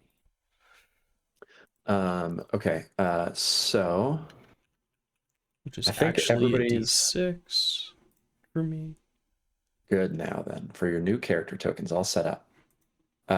Except I need to remove the torch. So Angus the 7th, what are you carrying? You got the shield in one hand, and what's the other hand? I don't care. I can take the torch. Well, the torch is taken by Astria now, but you could take. I mean, you can have it if you want it. No, what's left? The fish hook's one-handed if nobody else is taking it. Yeah, I can take it. I don't have any benefits for my other hand, so it kind of doesn't matter. Okay. Cool. So we got Angus, Ignacio, Astria, and Bequilla. I gotta change that. All right, so the fish hook is also a 1d4, or is it a 1d6? I don't remember off the top of my head. Give me 1 sec, I can check. I'm just trying to get Bequilla's character made. Sorry, all right, we're good. Okay, let me check right now. It's not Aquila, it's Bequilla. It's Bequilla, yeah. Bequilla. So is your next one going to be Aquila? Yes. How'd you figure that out? Fish hook's a D4. It's like the Angai. Exactly. We are the Angai. Except it starts a random number of generations into the Dread Pits. Yeah, well, Angus started at 3. Yeah, but I honestly don't know how many runs we've done at this point. This is the so 5th. It's not very helpful. This is the 5th run. Okay. So, with that, are you guys ready for the next ascent? Sure. Okay. The next evening dawns. It is sundown. Let's see. It is still a weekend, and so we've got a very enthusiastic weekend guard, and he is going to smile broadly at you guys and rub his hands as you enter the cage, and he's going to go, "Welcome, welcome to your final evening. We're so proud to have you here. It's very fun for us. You see, we take bets on which one of you will last the longest. Although the past few times it's been kind of annoying, they all disappear. So if you could just stay up here, that would be great. As you're being how many nights do we get to see the people in front of us? Is it just the one night, or is it? You get to see the one before you. Yeah. So you know the ones before you went into the bottom right. I was just wondering, like, if this is like, if he realizes that he has never once seen someone die in the pit. So you guys are, your first life was not the first time people were lowered into the pits. Your first life was the first time people went into the Maw.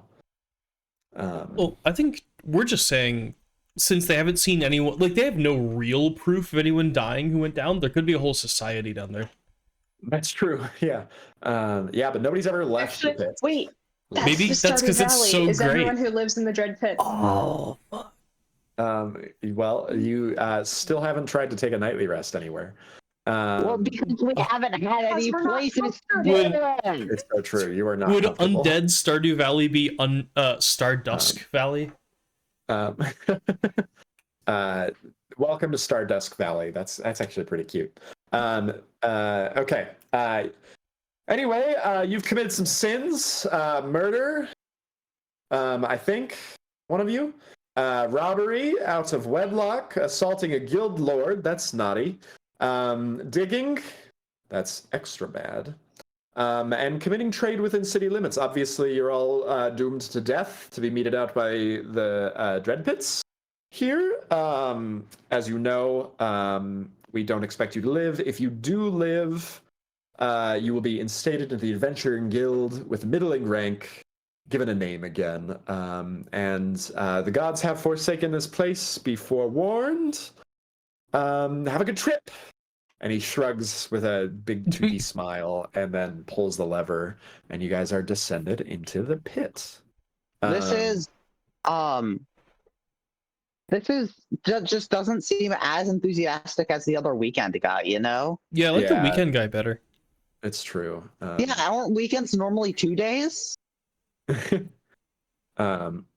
So it Are is the we in a weekend. culture where people It is the work same weekend Sundays? guy, but he's just on his second day of work today. He's just over it. He's not as Yeah. enthusiastic He's yet. on that only first day. enthusiastic the first day of A weekends. fair weather I fan. have not yet prepped the mythos of the jail keepers. I'll work on that for you guys. Appreciate everyone roll me it. initiative. Everyone roll me initiative. Remind me what the if I am surprised, what does that, or if I give surprise, what does that do? Prize. Auto crit, right? Auto crit. Auto crit if you hit. It doesn't make you hit, but if you hit, it's a crit. Okay. Okay. We got Angus up front. Ignacio is an 11. Astri is a 10. Where is Baquilla?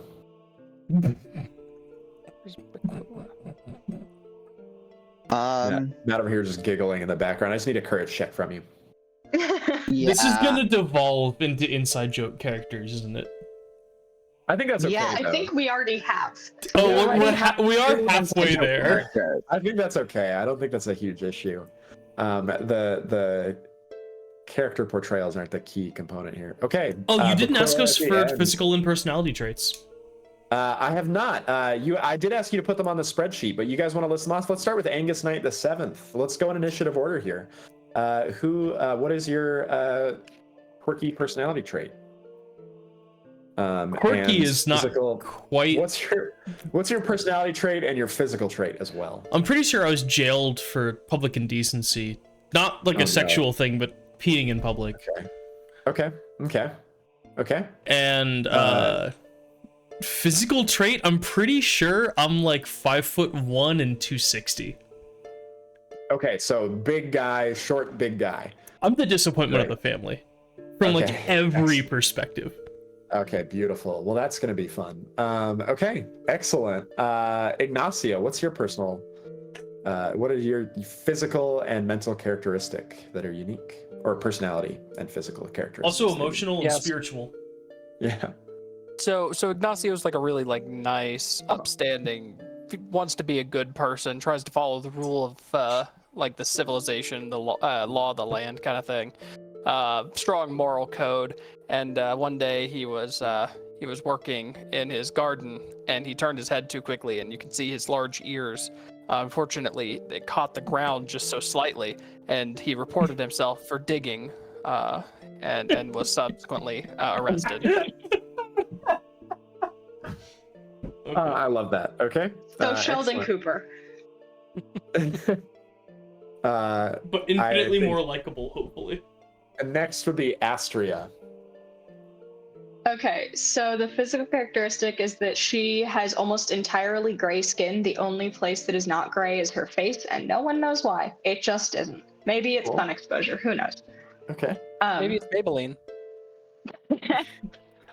And then her personality trait is that she used to be a scholar until about 3 years ago. The volume of knowledge that existed within her head just drove her crazy. And so she's just kind of existed on the fringes of society since then. Beautiful. I love that. All right. Baquilla. Well,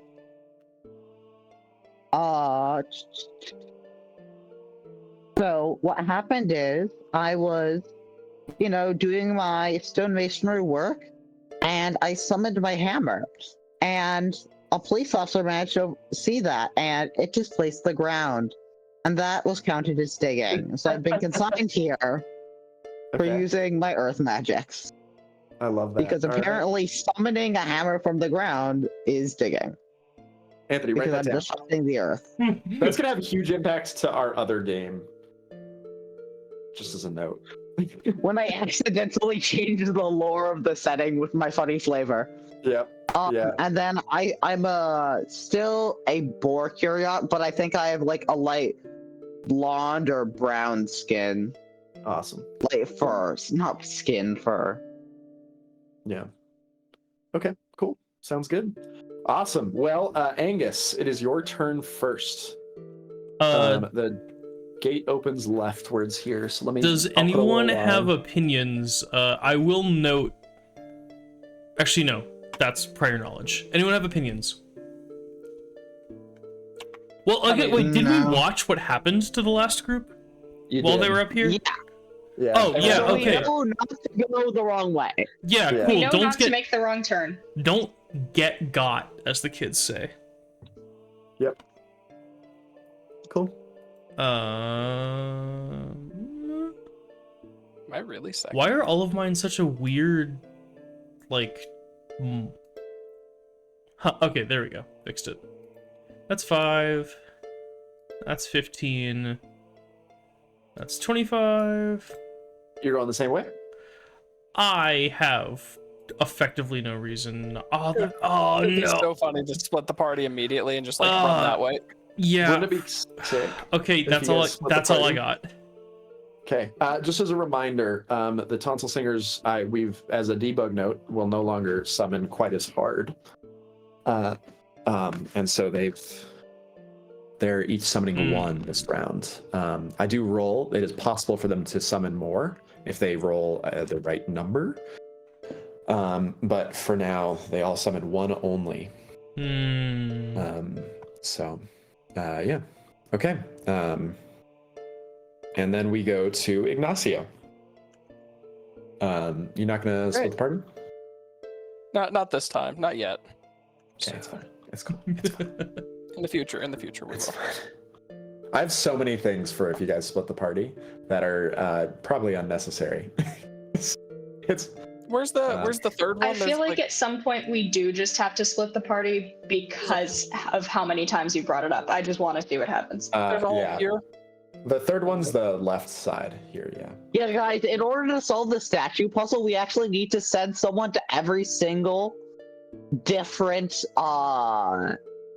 area at the same time and point all the statues towards a central point. Well, no, then I the yelled at great one Angus. takes a screenshot. I yelled at Angus. The shortest path is this Did you way. say the great one takes a screenshot? Yeah. If you activate all of the different yeah. ones at the same time. Angus and Ignacio have both gone a different direction. Angus, the shortest path is this way. It is actually. Well, I mean, cool. Guys, come on. Astria. Yeah, so you're Can I asking have- me to pick? Can I have, in Yeah. the weeks before this, run a smear campaign against Ignacio? In what, the prison? We don't know each Yes. In the prison.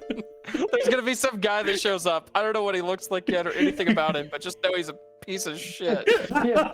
I am. This is a note. I am okay with your characters knowing each other from being in the prison for the days before, leading up to your execution. Okay. At any point. Although you also never have to. Man, some sick retcons They- happening. They randomly choose Okay. who they dump into the pit each night. I mean, Oh my I god, now a bunch have of to people that are friends decide. with Ulrich. I'm just saying, I'm the Lord of Temp HP. The Lord of Temp HP. Ignacio was actually Oryx's No. cellmate. And he really tried to see the good in everybody, but could You're not. so at all. kind to him, you know, Yeah. and he just kept gibbering. Yeah. Astria. Auric wishes he could Okay. find more goodness here. He found so much goodness in those mossy stones. because Ignacio is a fellow, not fake bounds, the other one. Sylvan. Oracle? Some folk. Stoneful, thank you. I am going to go with Ignacio because I have to decide somehow. Cool. Yeah. Okay. Pure racism. Let's go. Okay, Astria. Connor, you encouraged this. I did. Yeah, I did. I had to pick somehow. What was I supposed to do? There's a tiny wide guy, like. Who set the record for rushing touchdowns in a season in Madden, like, 2015? That's Perquilla's go. This Well, is the thing he was guys, describing. This is a you're so- ridiculously niche reference I'm making. I'm sorry. If you're so unsure about where you need to go, why not complicate it a little more. Great. All right. What if we agree that we all die and we start over? You guys probably will not. I mean, it's going to be very interesting what happens, but you will not have a long-lived life. Let's put it that way. Connor is having the best time right now. I'm cackling over here. Okay, so let's see. 5, 10, 15, 20, 25. Shimmy ones. Yep. Okay. So this guy is going to come 5, 10, 15, 20, 25. Can get up to here. And then 15, 20, 25. Okay. So that's all the shambling ones. We go back to Angus. Cool. I'm like waving with my hand over at him, like, this way. This way. Yeah. Cool. I am Alright. screaming "you dicks" the entire time. Five. All right, cool. It's funny the dichotomy between your two character descriptions, where like Angus the Seventh was like, I am like a horrible, awful person, and Ignacio was like, I'm delightful. It's the tonsil singer's turns.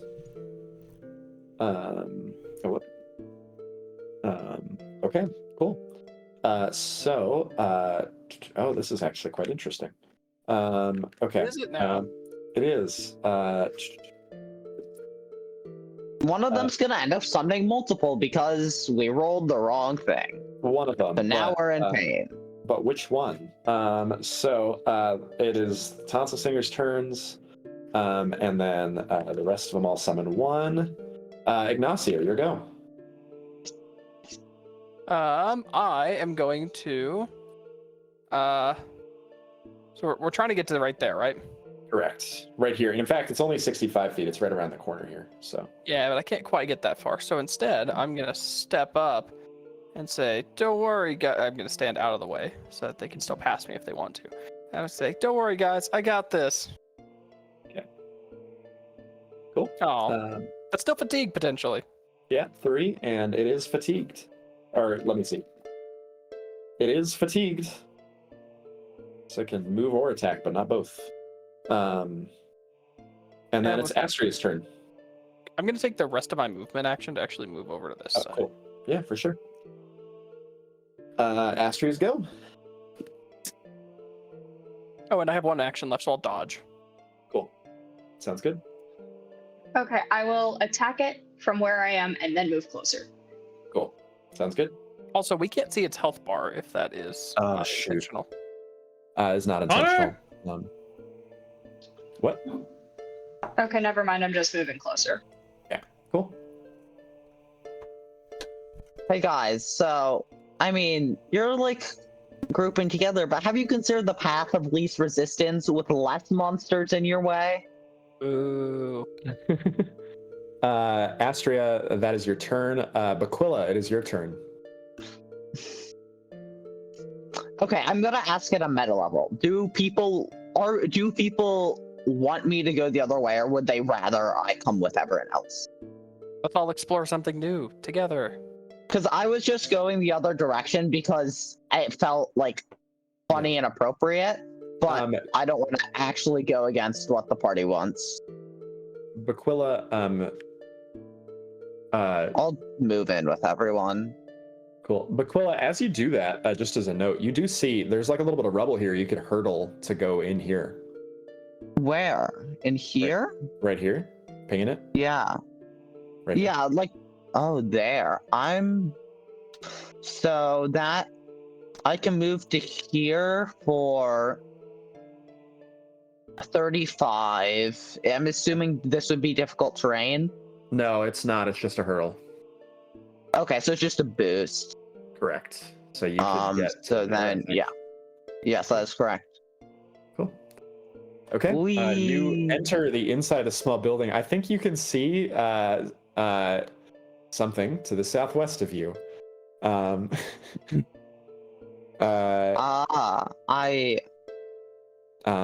do see that. That's. I feel like I've been tricked. You see that at the same time as all of the shambling ones that happen to get summoned randomly at this tonsil singer come pouring out. So it's 5, 15, 25. Come pouring I feel like out. I feel like I was intentionally deceived here. So It was not. It was not hey guys, intentional. look at this funny little passage where you can go down. Maybe you can get around the monsters. Wouldn't that be so fun and lovely? But wait, They didn't charge you. They all just left right Oh, now. they didn't? Yeah, look. They didn't see you at all. They all just left. Angus, it's your turn. Well, now I see all of these motherfuckers. You do. I'm not going that way. Can I, now that I see this? Yeah, you see Baquilla in this Cool. chamber. Cool. Great. Okay, is that your whole turn? Oh, yep. Cool. Also, I am wearing a sticker from my anti-Ignacio smear campaign. Cool. Okay, sounds good. I'm still treating you I very love that kindly you because made I a think you just need to sticker. be- I think you just need to be like. How more did you informed get before a you do this. sticker in prison in the Iron Age? That's why I'm so impressed Ingenuity. with him. There's magic. Who cares? I bring up to him every day how. Oh, actually, you know what? intuitive- Maybe it's not a sticker. Maybe it's a tramp stamp. That's not bad. I don't like No, that but at it's more all. realistic. Even better. Okay. Cool. Yeah, I think that's How did you get? Still, it applies. How did you get it? Ignacio. Do you it's your have a turn. needle Needles and and charcoal? coal. Yeah. Yeah, one's I supposed to guess. move. Oh, it should have moved up. It should have moved up to you two, but would be unable to do anything Okay. else. Before it does, when it goes Yeah. to here, I try to give it pin. Oh, cool. Awesome. It passes. So it does get up to here, but is unable to do anything else. Disgusting. Okay, well, I guess we're being abandoned. So You see the maw right here, but there's also a large horde of undead right spilling out towards you. I mean, if I'm willing to provoke 2 attacks of opportunity, I could just dive straight in. You could. That's true. I look over to Astraea and I go, I like raise my head like,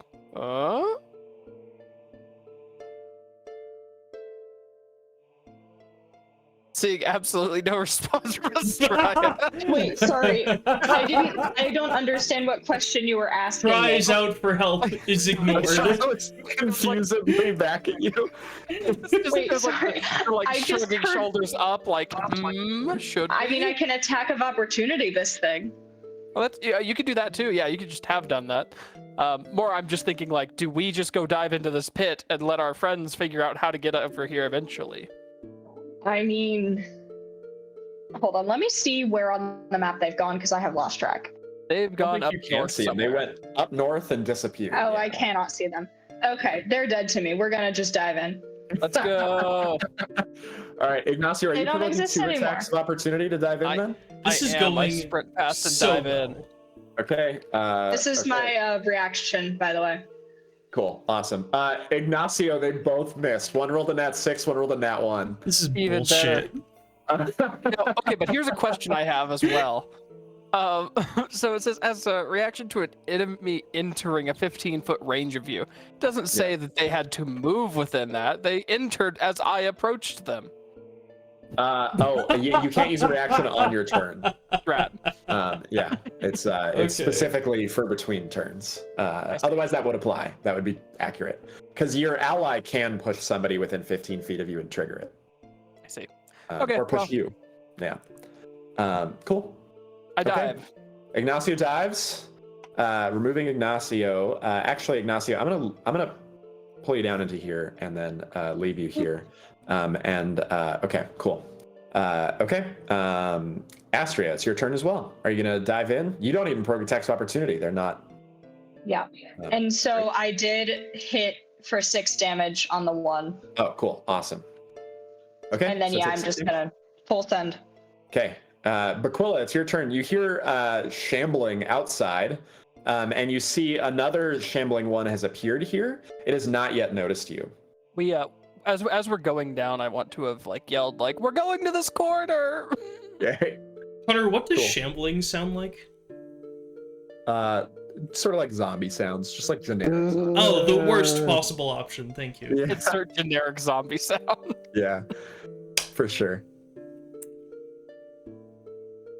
But Bakula, it's your turn. You are inside of a building, and there's the little crumbling hallways and pillars over here.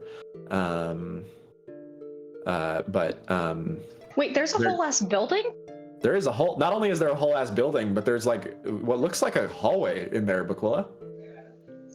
Yeah, I mean, like, I could go that way, but at the same time, I kind of want to go the same way as everyone else, but also funny hallway.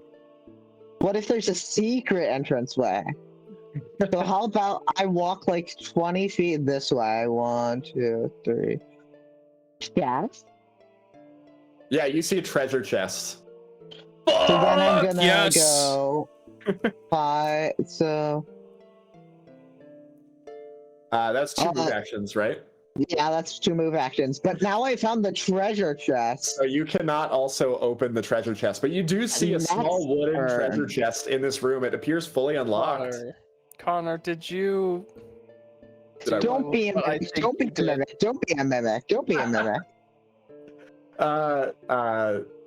Shambling one's turns. The shambling ones are gonna pour out. No response. I just see in the back of Connor's head him being like, "It's gonna be so funny when I make them run down this hallway and get this MacGuffin for absolutely no reason, and then the MacGuffin kills them." Yeah, I'd also like to point out, Connor is the one saying, "Hey, there's a hallway." So it's not like I think it. Connor's like, "Hey, you should go investigate this." I did just mention. I wasn't telling you had to. I'm just mentioning that there is a hallway. That's it. That's not the same thing. I'm not encouraging you to do any behavior. I think you fundamentally are. If you think that, then you fundamentally are misconstruing your power over us. Hey, so Maya, you know how like 3 hours ago we were telling you how if you want to do cool stuff, you should come work for a national lab? This is why you should come work for me and not Connor. You don't even lead anybody. I lead myself. Eat shit. By the time that I would be able to get a job there, maybe you'd be leading someone. Angus, I can you roll lead me a myself. perception check? Do it. Can you roll me a perception check? Perception is courage, right? Yes. Sweet. Bite me. Okay, Angus, as you look out into the courtyard, undead are converging on you fast. If you want to escape via the right route, instead of being pushed further into this room, you're going to have to go fast. Okay. Just as a note, because you see all these undead up to your right here. They are all, these ones have, all the ones in your sight line have noticed you and are running straight towards you. All right, can you tell me a little bit about like what this, like, okay, what I'm hoping for, right, is there's some way for me to like collapse this building and block off this entrance and die of starvation? This is, well, no, there has to be an exit somewhere like to the left, right? You don't know from where you are. You'd have to move further in. I would say I'll resort to cannibalism. It's fine. The structure's partially collapsed already. I think you probably could collapse it, especially given that I have 2 points in stonework. Yeah, roll right? me a masonry check. All right, it's a +6, right? Then, because I have 2 points. Mm-hmm. +6, +2, +2, so +10 total. Assuming you have both traits in your masonry. Dude, I'm so good at this. Yeah, Angus, you see a joint where if you put your shield in and levered it right with a two-armed action right now, you'd fully collapse this. Oh, I 1,000,000% am doing that. You don't have strategy, do you? No. Well, no problem. I am a simple stonemason. Cool. Okay. Who is extremely literate. Cool. Okay. Awesome. So you collapse it. Yeah, and then with my legs, I'll just sort of make my way. Cool. Sounds good. Angus, you see immediately the route beneath you. God, that is so high. South. All right. That leads directly to the maw your allies went into. Yo, that's perfect. Dude, let's go. I'm so good at this game. So true, bestie. Okay. However, at that moment, well, you fuck hear me, I a guess. wild screech as. Let's see. As 4 more tonsil singers come pouring out of this maw in particular. Did anyone get the chest? Not yet, because it takes an arm. It takes 2 armed actions to open the chest and grab everything out of it. Connor, I'm standing right in Ignacio. front of it. Ignacio's gone. I'm incrementing you by 1 here for no reason at all. Astria, same thing. it is starting to feel like you don't love us. And then it's Baquilla's turn. Baquilla, you can use a 2-armed action to fling open the chest and grab everything inside if you'd like, or you can use a 1-armed action to gingerly open the chest. Your choice. I am going to take the third option you didn't mention, which is summon my hammer and use that to bash the chest open. Is that feasible? It might break something inside. Are you okay with that? Can I use my hammer to lift it open? Yeah, I'm fine. It's a 2-handed action, so that wouldn't make a difference. Yeah. Okay, well, I'm going to be using my hammer to open this chest. Okay. You do. It Turns is out full of. You It is won. full of shit. It's full of shit. Good shit. Just literal. You see armor, you see daggers, you see a bow in here, you Dude. see a pack of torches, and you see a small pouch of gold. Okay, so hear me out. I don't like this. I don't like this. No, I love this. But I'm going to reach my arm in here and try to grab some of the armor. Great. You can grab all of it. I'm okay with it. In your Okay, I'm hands. going to grab all of it. It'll be a full 2-handed action to do that, and then I'm gonna have you move because you're Just my carrying it all hammer, then. loosely. Because you're carrying it loosely, you're gonna move at half speed. Yeah, I'm also going to dismiss my hammer so I can carry it better. You can move at full speed at any time, Baquilla, but if you do, I'm gonna randomly drop 1 item. Uh-oh. Will it drop? Wait. We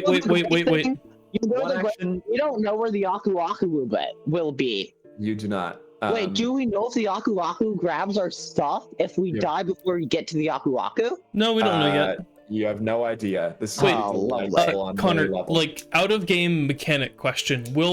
So when Aquila moves and drops something, will it drop where they started or where they end?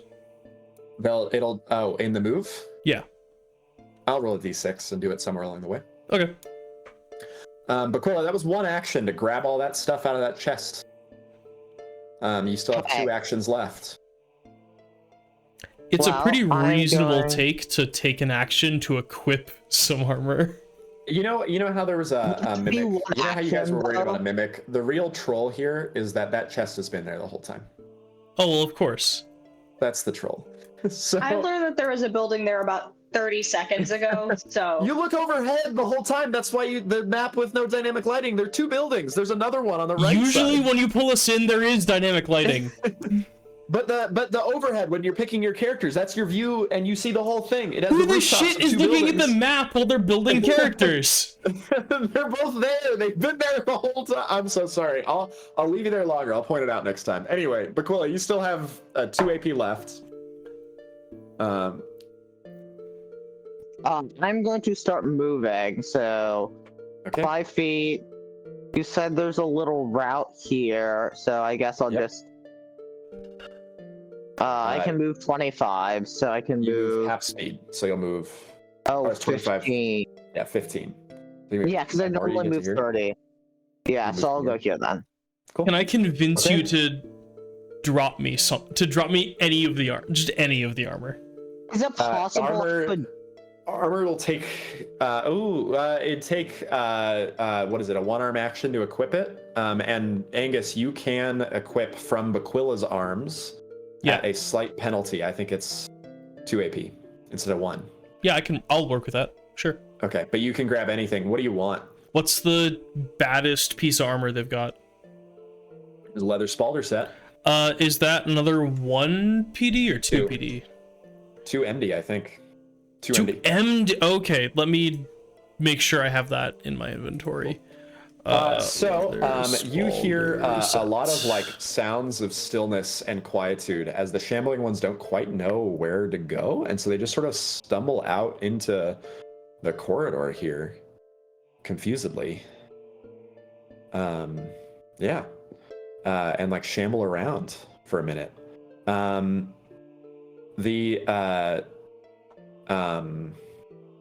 Undead don't quite know what to do because they don't know where any of you are now. Angus, it's your turn. You can use a 2-arm action to grab the shield. Yep. Yeah, so I've got 1 AP left. Okay. Cool. Sounds good. 1 AP. You see the mob before you. Undead are still spilling out of the tonsil singer. Yeah, we're aware. We're aware. Cool. Just saying.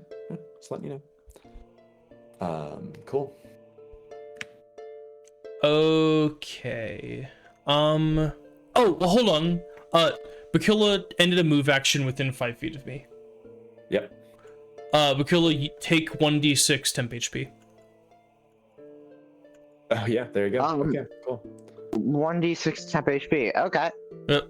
How about you roll that die? Because I've had bad luck recently. Wow.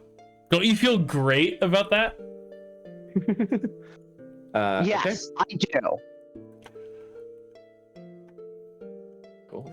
Okay, question about disengaging. Yeah. For next turn. Yeah. If I disengage and then run through the fucking crowd of undead, what happens? You don't take any attacks of I don't opportunity. take any. All right. You don't take any if you're disengaged, correct. You're actively dodging them as they try to attack Okay, you. then before I do anything, what else does Aquila have? Aquila.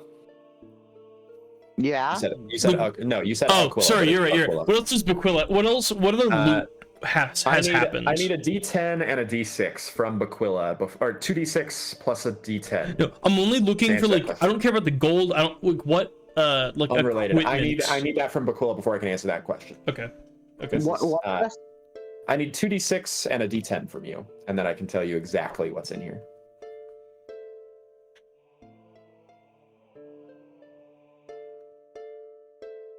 Okay, cool.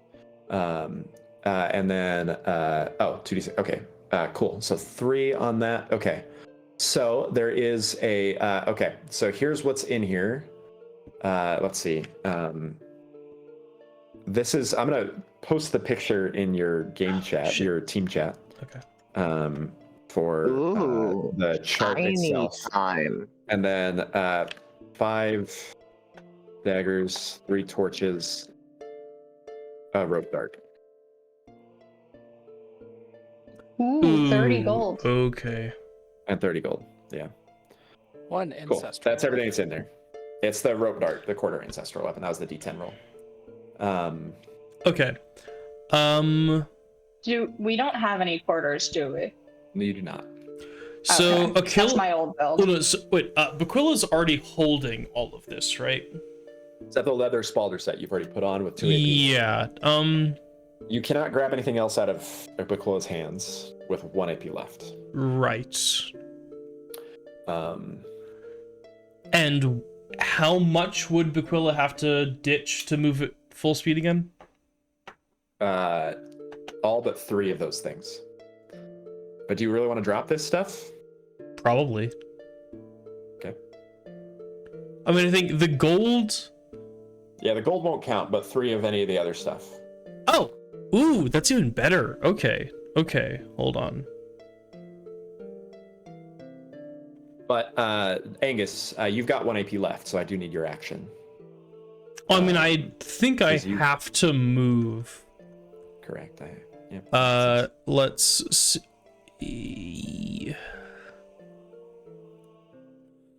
Wait, how? Crap. Did we ever figure out how far these guys will move in a turn? Slower than you, but that's all you know. Are they undead? Mm-hmm. We didn't. Do you have undead knowledge? No, I don't. But nobody looked at them before they. Cool. I mean, you guys have looked at them before. I'll tell you, they move slower than 30 feet.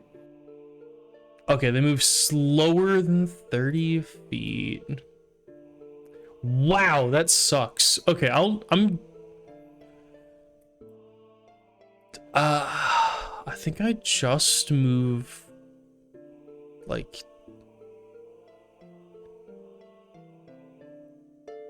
it's one of these two.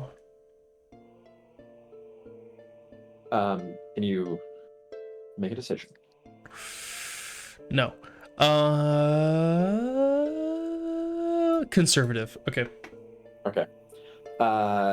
It is the Sonic Singers guys. Okay, they're all going to do 1 this round. And so that's them. It is Ignacio. I'm going to increment you to 2 for no reason at all. There's no reason. Thing. Aquila, your turn. Well, so is it possible that I could equip this helmet? With one-armed action, yes. Like, I think the move is wait for them to get like in the weird sort of like wait for them to get all bunched up here, and then disengage and sprint past them. They are not. Not only are they continuing to be summoning, but they haven't noticed you yet, so they're not coming after you. Oh crap! Okay. Do you want to make a noise to get their attention? I am going to equip the helmet with my first action, and then start to shamble forward to here. And I guess I can take my last action to make some noise. You come out here and you jangle all the stuff in your arms, and they all whirl around and look at you, and it is then their turn. So let's see. 5, 10, 15, 20, 10, 15, and 5, 10, 15, and these guys. So yeah. So they are now fully blocking the hallway. Just as a note, 3 of them can get up into attack range. So 1 is going to try to attack Angus, and then 2 are going to try to attack Bakula. Bakula, what's your physical defense with the helmet on? Do you know? Give me a moment to adjust that. Okay. The helmet itself, it's a leather helmet. It's +3 to your physical, yeah. So it's 15. Cool. Well, then they both missed you. Angus, what's your physical defense with a leather armor? I am at 17. They both missed you. They completely missed you all. Good. Angus, it is your turn. All right, I disengage. Up here, but they've blocked the hallway. You can't get out. You can't move through their squares. Fuck which me. I think was not part of your plan. So you will have to push them. Let's try to get past them, I think.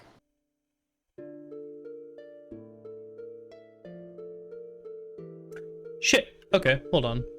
Replanning. Oh, I did forget to move up the other guys. So let me. Ooh, boy. Okay, yeah, I think that is the. All right, cool. Disengage, move, push. Cool. Sounds good. Push is they power make check on my a part. power check. Okay. Absolutely fails. So he's gonna get pushed. I'll push him back here to create that corridor for you. Okay. Cool. Yes. I did think this was going to go better. That's okay. Yeah.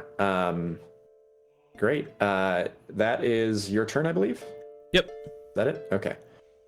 You are surrounded now, by the way, just as a note. Yeah, I know. Okay. One behind you is going to summon one more. Gets spit out here. And that's its whole turn. Ignacio and Astria are going to go to 3 here. Bakula, it is your turn. There is a corridor. What is the 3? Bakula. It's your bar tab while you wait for you us. could get here all the way, but you would provoke 1, 2, 3, 4, 5, 6, 7 attacks of opportunity if you did. But you could get there if you were willing to provoke all 7. I think that might be something considered unideal. Suboptimal. However, if you don't, they're going to get attacks on you right after you. And they can I block won't this get corner. attacked 7 times, will I?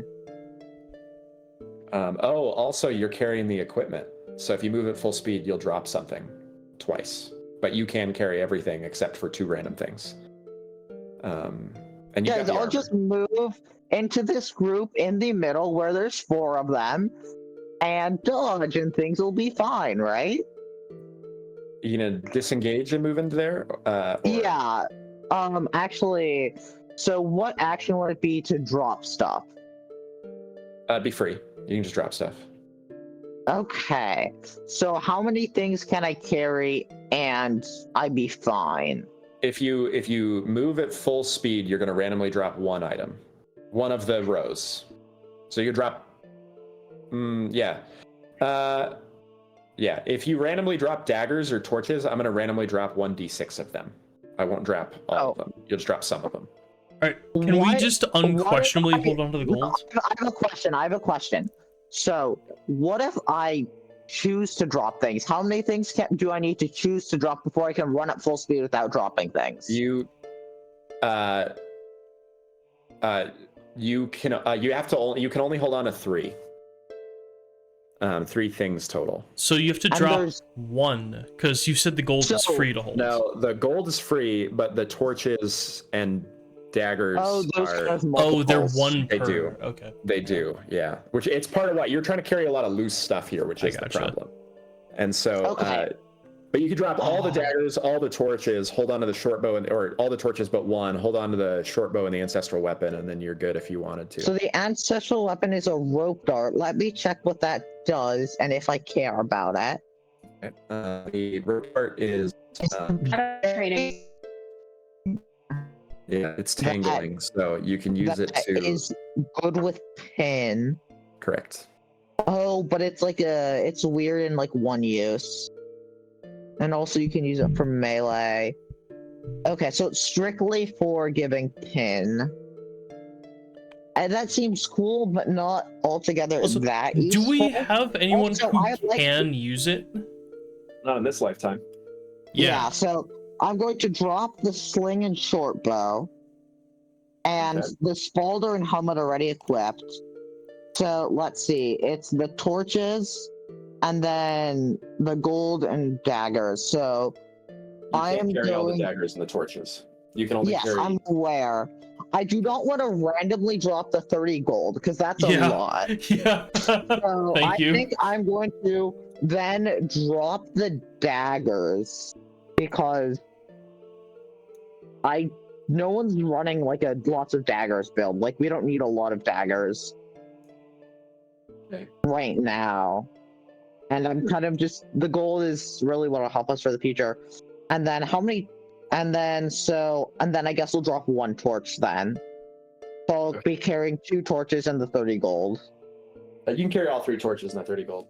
I'll carry all 3 torches and the 30 gold. Great move. Cool. Okay, so that's all. I like that. 3, so then you're going to use your whole turn to move? So I'm going to, let's see, if I don't disengage, I get to here. Correct, but then they will still be able to get up to you and attack. Yeah, but I also don't want to take 1, 2... 7. Yeah, 7 attacks of opportunity sounds like a nightmare. Okay. I'd rather just run and dodge because I think they can't all get up to attack me because then they'd crowd themselves out. Yeah. So I think that's the safest choice is just to run here. Can you? And dodge. You can't disengage, move, and dodge in the same turn. Yeah, it won't be actual dodging. I think you meant disengage though, right? Yeah. Oh, okay. Oh, because disengage and dodge are both body actions. Yes. Yeah. So I still have 1 action left. Yes, you do. Because dropping stuff was a free action. Mm-hmm. So what can I do? I guess I could push one of them. That's next. The one that was already be next to me away. Or while you're running, I can't see a good chunk of the path to victory. Is there anyone who would end up blocking my path? You are right There here. are. So this is what the path looks like. So, yeah. Aquila, you got one more AP. Would you like to try to push some? You can't push somebody. Your arms are full of stuff. Oh, fair. Actually, Okay, very, what if I use very my reasonable. I mean, I'm cool with you body checking one. Yeah, all right. You can body check one. Whip That's check. fine. Which one would you like to? I mean, none of them are actually right next to me right now, unfortunately. But along your move, you could have. Okay, let's shove. Okay, this is very silly, but the console singers are in like a little hole, right? Yeah. What if I try to shove the one that's right next to it that just got summoned like back into that? Okay. Cool. Oh, that's I'm such a gonna cool roll. idea, actually. I love this so much. Okay. Return from whence you came. It let's is see. not unfortunately pushed back. Okay. So it is a power check that it Alright. makes. No, it says it's 1v1, right? It says it's like an adversarial, so It shouldn't anywhere. It makes a power check. Yeah. If it says that anywhere, that's an old version. I need to update that. that It's is just- the character sheet. So the Oh, character, sheet is the incorrect. character sheet is incorrect. I need to fix that. They just make a power check, and it passed. Against what? Your check DC. Yeah, The so fact it'd that be he 13 didn't then. ask implies it was a great roll. Yeah, I rolled in that 18. All right. Fair enough. Yeah. Yeah. So, Easy. Okay. So then it's their turn. They're gonna roll up. And let's see. So, your physical defense, only one of them gets to hit you, Angus. Cool. Out of the 4 attacks, although you are now cornered, your path out is blocked again. Yep. But let's see. This is a really interesting beginning to this here, I think. Interesting as a word. Wait, You Why take is there 6 just- damage, I think 6. Yeah. Okay. and then the 2 above you, Bakula, both hit you. And you will Four. take 12 damage. Remember, And you have remember that 1 I'm temp 15. HP. And then what? Remember that I have 15 for my PD. I did. I count. Okay, good. Yeah. And then Angus had 17 as well. So Yeah. let's see. And there's also the massive horde next to me. Yeah, the massive horde next to you is gonna try something. I think they're going to. So they're like clamoring towards you, Bakula. I'm gonna warn you this round that they appear that you could be fully subsumed by these things if you're not careful. That's fun. Are gonna try to bite you, and they do critically hit, so you take 17 more damage. I am that certainly making some sacrifices to be able to bring this armor to you guys. Angus, it's I'm your at turn. 2 health. Well, I have to. Which one of these do I have to shove to make a path? Either of the bottom ones doesn't matter. Does one of them look slightly less intimidating? The one on the left. Sure, that one. Okay, great. They fail. They push back. Cool. That gives me. All right, I can.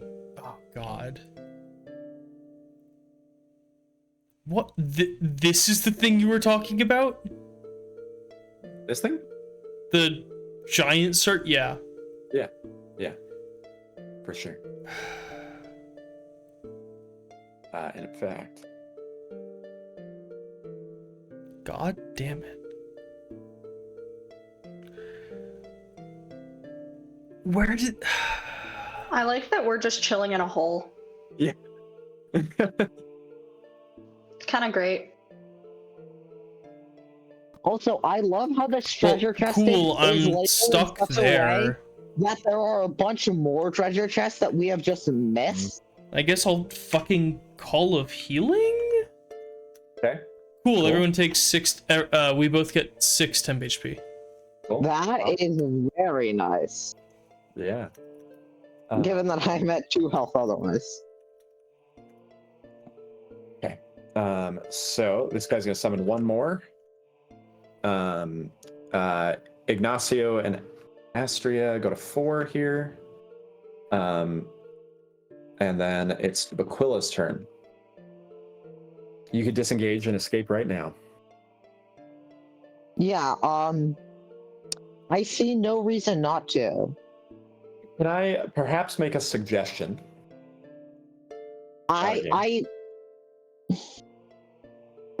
Yes. Okay. You could push one of the 2 guys above you to free up space for Angus, and you'd still be able to get down. Well, do all 3 of those. Yeah, I think I'll do that then. Okay. I'd rather Angus be able to survive, you know? We must keep the Angai legacy alive, so I'll push the guy to my top left back. Cool. Just to Disengage. a plot question. Can we physically push this Angus? What do you mean? Because this Angus is so massive. Oh, yeah, technically you can, but you're not pushing the Angus. Okay, so it fails. It gets pushed back. Why is there a monster down here in our floating pit? There shouldn't be. Oh, this one in space? Yeah. I'm using that for the turn tracker because I don't want to. If you delete the one that is accurate, then. Okay. Yeah. Angus, only 1 hits you.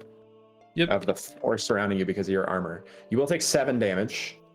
Which becomes 1. Oh, really? Yeah, I had 6 temp HP. Oh, right, yeah. The shambling horde will also hit you. I don't think... Oh, it's probably a roll 20 thing. It looks like my health bar isn't updating. Okay. But when I click on my token, the numbers are right. The big guy will also hit you for 11. Yep. But then it is your turn, and you could disengage and escape. Yep, doing that. Cool. Okay. Get me out. Now. Okay. So 4 turns ago, Ignacio and Astria disappeared into a hole. So we're gonna go to them. Ignacio entered first. So let's see here. And Astria is holding the torch. Ignacio, do you have any cool. Do you have any perception abilities? Ignacio being Brandon. Yes, I'm looking here. So I get... No, I don't think I chose any.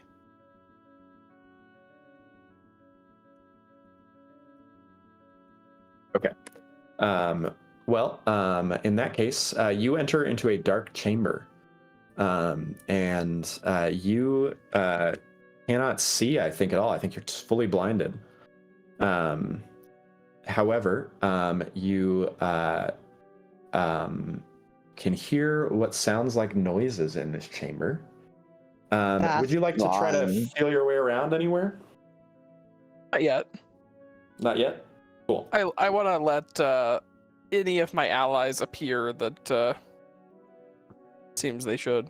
Cool. Well, Astria will slide out right after you. And let's see. Give me 1 second here. You are going to come out in turn order. I don't know a way to not spoil this part. Uh-oh. What did we just find? If you put them on the GM layer, it doesn't show them in the turn order. Thank you. But you can track them there. Cool. Thank you very much. Let's see. Oh. Okay, but let me see how well they rolled. Okay. Cool. Okay. I don't like this. So yeah, they are okay. So Astria, you come out. You hear what sounds like some skittering to the north of you, but Astria comes out. Astria, you come out with the torch, and you see you guys are in what looks like a large stone chamber that's very damp. As well as there's some large blue dark fungus on the wall here. On the bottom left side here. But you hear noises to the north of you. Yeah. What do you do on your turn, Astria? I am going to very slowly and carefully creep north. Cool. Okay. You're welcome to move in turn order. Okay. I'm just gonna slowly go until you tell me to quit or that something happens. Go your move speed only, like you're in a turn tracker, like in combat. Oh, I didn't count. Please hold. Sorry. Yeah. You were right. You started here. So you've moved 20 feet. Okay. You can get up to there. Cool. Okay. You cannot see anything here. Okay.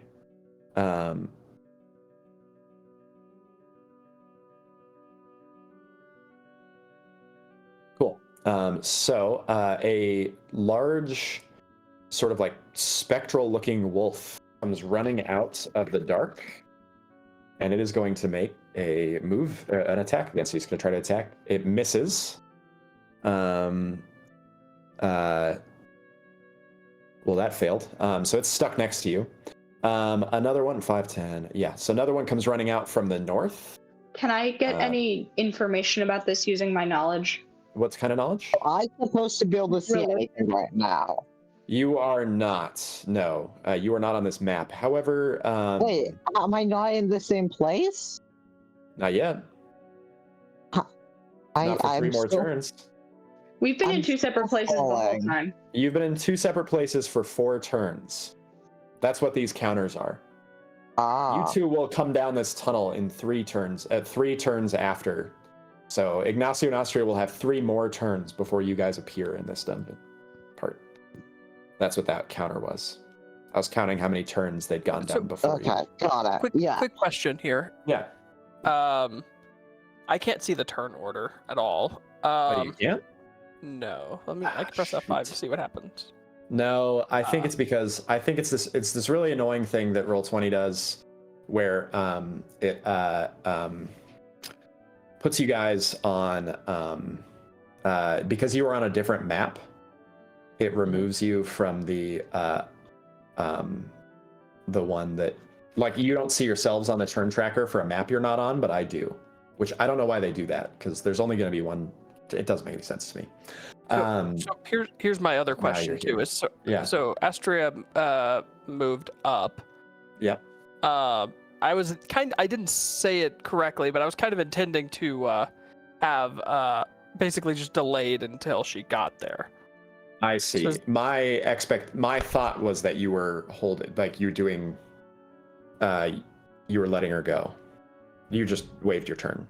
So your point is you did not intend to do that, but you'd like to have gone Or if I could just be beforehand. like right after her, that's totally fine. Well, The problem with that is that these things showed up right after her. Yeah. So if you had done that, you would have been the one attacked instead. That's fine. Yeah. My reasoning is just because I have a bunch of benefits that are like on round 1. I see. Right. I'm okay with you being the one. It's fine for now. We'll just. Yeah, I think I'm gonna waive that for now. Yeah. Yeah. Okay. We're gonna waive that. Yeah. We're gonna let this play out as it's playing right now. I'll go ahead and shoot this one. Okay. It's not your turn yet, though. It's still their turns. Oh, I only see me on the initiative and Astria. Yeah, they're on the GM layer because they just appeared. In fact, I can move them to this layer now. Let me do that and see if that changes. Does this move them onto? Yep. Okay, cool. They're now on. Okay, cool. So we're on them right now. Okay. Let's see. So this one did attack you, Astria. Did successfully hit you. The one on the left, and you take 9 damage, and then it's immediately going to scurry 10 feet back as like a boost to that without provoking an attack of opportunity. And this is going to run off back into the dark. And then 5, 10, 15, 20, 25. And then another one is going to run out here, but only to the edge of your light, and it's going to hold. There's one stuck next to you, and then that's it. Ignacio, now it is your turn.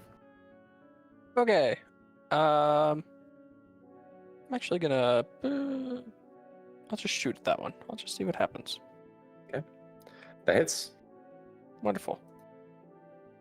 Yeah. Okay. How banged up does it look? I don't have a health bar on this one. You don't have a health bar, darn it. Okay, here, let me. You can see it now. Yeah. Oh boy, we're gonna get stomped. Let's see. Oh, lovely. Okay. We also don't know how many of these things there are. That's what I'm trying to find out. So it's a power check. It's a finesse check. Okay. These things seem very finessey. It does not take can't fatigue. help that. Yep. This thing does not take any levels of fatigue. But that's only one attack. You still got another one, I think. Great. Yeah. That hits. Excellent. It does still defeat fatigue, but it does take 7 more damage. Also, I lied. I was looking at the wrong character sheet earlier. I do still have all that touch stuff. Oh, cool. Touch stuff? The like tremor sense and. Oh, cool. Whatever. Awesome. Okay. Oh, well, we've really flubbed the entirety of your first round then. It's fine. Okay. Astria, it is your turn.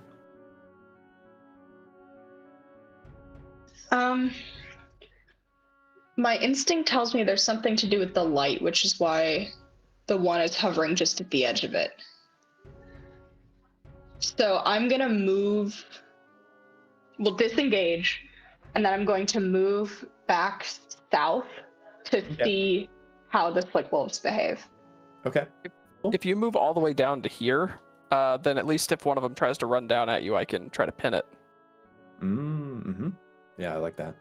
Cool. So it's a disengage and a move. You still got another AP. Would you like to have attacked it before you move? Can I attack the one I can still see? Yeah.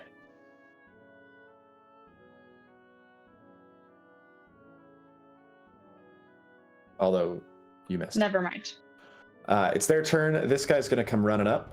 5, 10, 15, 20. It's going to get to within 15 feet of Ignacio to attack you. And that moves within 5 feet of me, which provokes an attack of opportunity. Yep, you both can. Ignacio, are you going to try to pin it? Yeah. They're very finessey, but... I mean, yeah, but what try. else am I going to do with my reaction? Super true. Astria, that's metal? That will Yes. hit. Ignacio, it is not pinned, though. It is able to nimbly dodge the stone. But that does hit.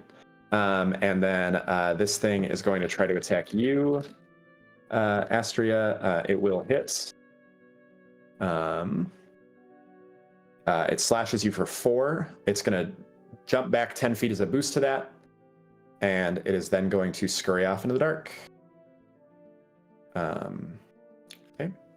That's that one. This one, you're very far away now. Let's see. So 5, 10, 15, 20, 25, 30. And let's see. They can get even further. They can get to 35, but they can't get any closer without using their whole turn on that. They are going to come running up. They're going to stay there, actually. And then this guy's going to say 5, 10, 15, 20, 25, 30, 35, 40, 45, 50. This one's going to get all the way up to the edge. They're sort of skittering at the edge of the light here.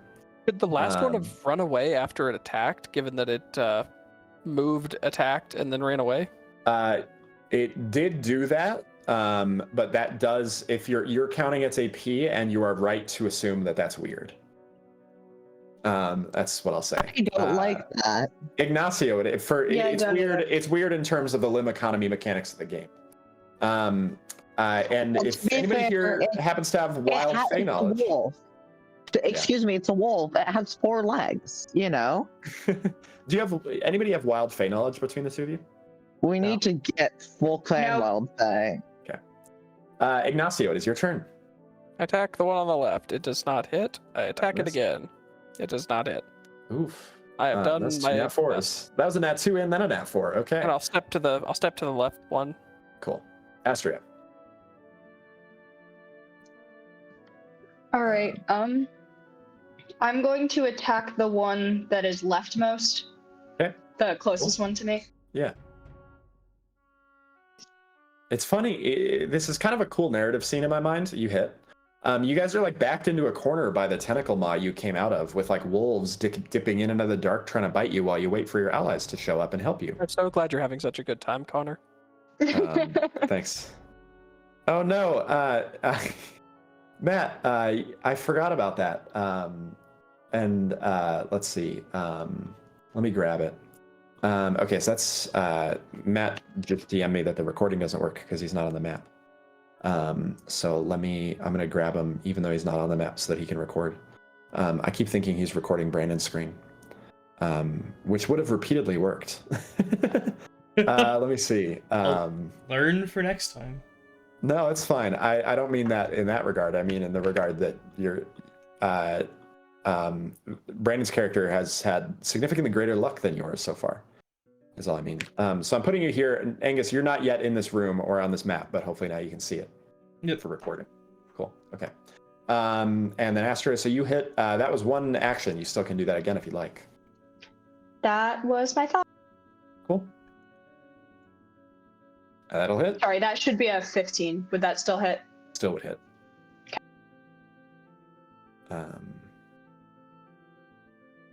Okay, 6 more damage. It's the wolf's turn.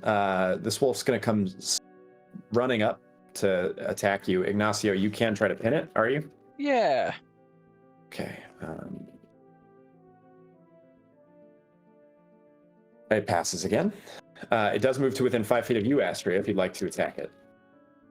Yes, please. Okay, roll the hit. Noticed that. You hit.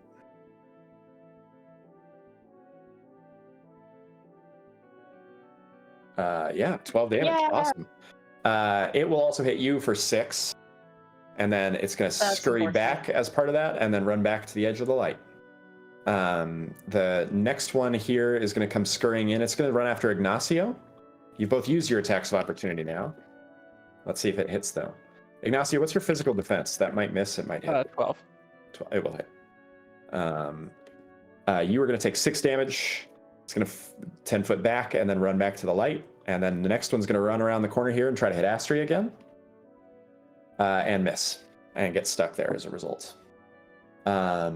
Ignacio, it's your turn. Third turn. So whenever they miss, they get stuck?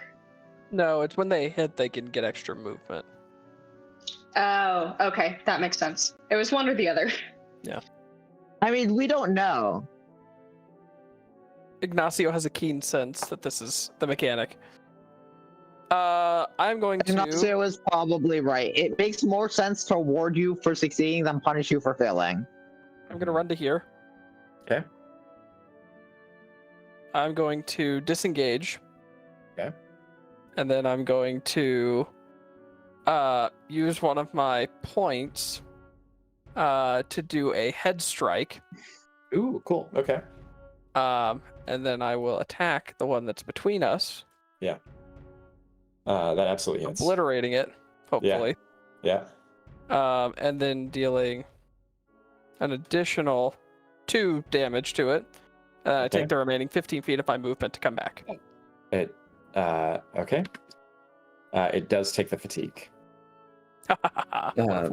Okay, and then I didn't apply the 2 extra damage. So that's your turn. And then Astria, your turn. Okay. I'm just gonna attack the one that's right by me. Okay, cool. Oh, it's not surrounded anymore. That will miss. All right, take 2. That will hit. All right.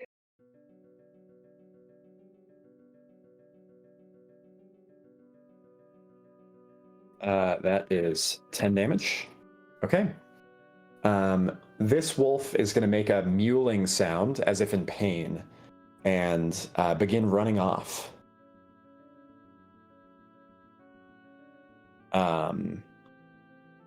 Into the dark. Yeah, cool. It just runs away. It uses its full turn for that, so you can get an attack of opportunity if you'd like. Oh, it can't have made it that far because it's fatigue. Well, my attack of opportunity is when it moves into range. That's right. Okay. Well, in that case, it's going to start running away, but that's it. The other 2 are going to come running up still. So this one's going to come running up and try to attack you, Astria. It will hit for 6 damage. Now I can use an attack of opportunity. But you are welcome to.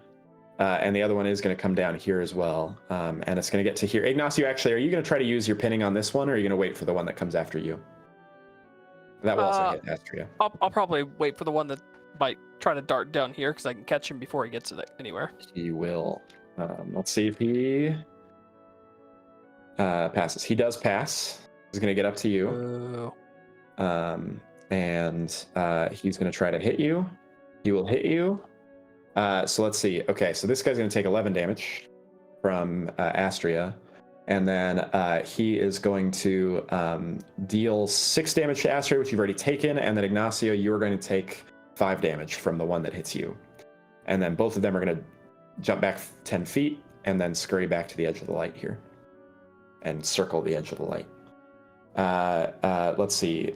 There's only 1 turn left before your allies are alive. Not that you know that, but it's Ignacio's turn. One of them is scurrying off in pain. It's making a mewling sound as it runs off. I just had a I don't know why it thought. sounds like a donkey, and I don't care. Which one are you had hitting? a thought. Okay. If we, I don't know if there's a way to do this, but hide the torchlight without extinguishing it, will they disappear? I don't know that you know how to. How could you walk me through how you would possibly hide the torchlight without extinguishing it? It does take fatigue, by the way, Brandon. I mean, you could put it That's what I behind was you, trying to figure and it would out. put a shadow like behind you. It would put a shadow there, but there would still be the light. Yeah, there'd I still be think light. you have to extinguish Is it there if you like- do that, which is really dangerous if your theory is wrong. That's still Yeah, hits. and also no one else has a torch, and we couldn't reignite Brandon, one. Are you taking the So same one or the other one? The same one. I just wanted to Okay. die. Cool. Sounds good. It'll make a mewling sound as well. I don't think there's a way to test my theory now that I'm going through all the situations. Yeah. Okay. So then, Astria, it is your turn. All right. I am going to target the one that's low health already to just see what happens because it retreated already, which is interesting. Yeah. Mm-hmm. That will hit. Okay, for 9 damage. Oh, sorry, that can be a D10, I'm realizing, but Yes. 9 damage. Roll it with a D10. I haven't applied it yet, so. Well, that's unfortunate I whenever like that that happens. Okay. Okay. I'm gonna just go for that wolf a second time. Okay, cool. That'll hit. Okay, cool. It's not looking good. This wolf's also going to try to run off. Okay. And it's also got fatigue, so it can't do anything. You hear scurrying as the front wolf. Let's see. Can scurries further away. Only one is left trying to attack you guys now, and it is going to come running up and try to attack Ignacio. When it gets to right here, I try to pin it. You are. And it passes that. Boo. I'm sorry, they're very finessey. And it will hit you for 9. Jump back, run to the edge of the light. At that moment, Baquilla comes pouring out of the maw, flopping onto the ground, barely alive. Baquilla, it is your turn. You entered what looks like a stone damp building filled with mushrooms. Your two allies are cornered back to back with like a vaguely fungal looking wolf at the edge of the light. Pacing. So it's my turn. It is your turn. So I'm prone right now, right? Yes, you are. You start your turn prone on the ground, yeah. Yeah, I mean, I can boost to stand up, so it's not that big a problem. Mm-hmm. I am going to drop the stuff I'm carrying in a little pile just immediately next to me. Great, no problem. That's taken care of. You can do that for free. Yeah, because we have it with us, and I do not think the tentacle balls are going to steal it. Yeah, fair.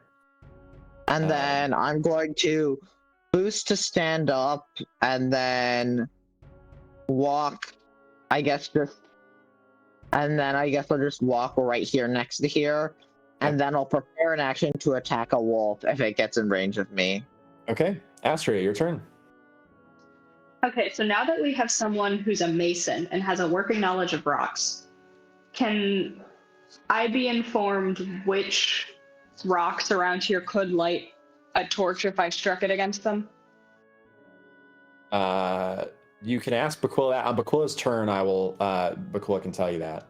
But actually, it's I said it was your turn, but I was wrong. It's actually Angus's turn. I'm so sorry. Angus comes out of the hole next. Okay. Well, because my thought is, if we can put the torch out and then light it on the rocks, then there's no harm in trying it. Yeah. Makes sense. All right. Angus, you come pouring out of the maw here onto the ground. All right. I'll just prep an attack of opportunity, or if the wolf gets close. Okay. Sounds good. Ignacio, your turn. Hey. Well, I guess I'll just continue shooting. Great. That hits. Cool.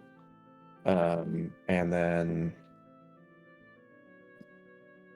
Does it take fatigue? Trying to check. No. Let's see. Well, I'll do it again. Okay, cool. Almost the same. Almost the same, except it takes the fatigue this time. Wow. Okay, Astria, your turn. Okay. I am going to attack the one wolf that is visible to me. Okay, cool. Sounds good. Great. That misses. And that will also miss. All right.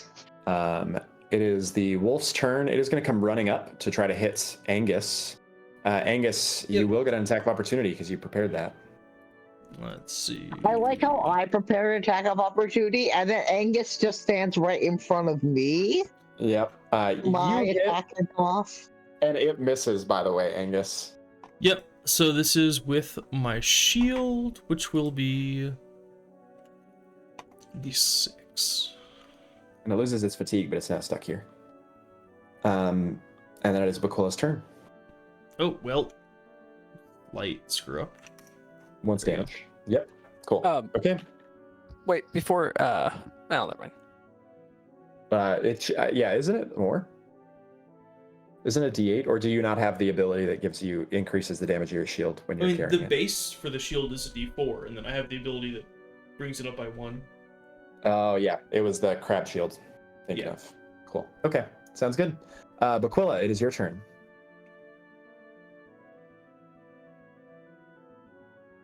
That's Maya. Yeah, I'm just trying to figure it out, what I might want to do. Because, like, I am low health, and would like to not die, but would also like to contribute to this fight. Mm-hmm. Wait, who has insta or insta HP? Angus does. That's Angus. If you move and then come back. Well, I'm fine with what I am, because you gave me 6 already, so I'm at max temp. Mm-hmm. So what was the question you had about the torches? My question is, if I put the torch out, will any of the rocks around here can I strike it against any of these rocks to light it again? How would I be able to? Oh, because yeah, You I'm a have stone masonry. person. Yes, I'm very good at masonry. So masonry is power, Yeah. right? Yes. You don't get advantage on it, but you just get. Do you have any levels in masonry? Because that would add. I have 3 levels in stoneworking. Okay. Baquilla, there is nothing in this section of the room. This is all marble. In fact, now that you're looking at it, with a 26 masonry, this is an ornate but now weathered bathhouse that you are standing in, completely carved of marble and stucco walls. So it's marble. It's a combination of marble and stucco. But neither of those are going to help you light a torch. Not in this room. Yeah. With that, it is still your turn if there's anything you want to do, but I think after your turn and Angus's, we will I will pause because I think it's time. Yeah. I will relay to Straya that this is all marble. And you can't strike anything against it, really. And then That is unfortunate. Can I move through this square right in front of me, like those 2 squares? Okay. Yeah. I wasn't sure if that was part of the wall or just uncomfortably close to it. Uncomfortably close to it, but not part of it. So I'm going to move 1, 2 here, and then hammer. Summon my hammer and attack.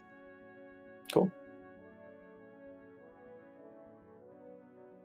Critically hit. Yeah, so then I'm gonna max damage, and since I'm using my 2 extra boosts, it'll be just 20 damage. Okay. Yeah, you smoke it. That was a move and a hit. You have 1 more AP. What would you like to do?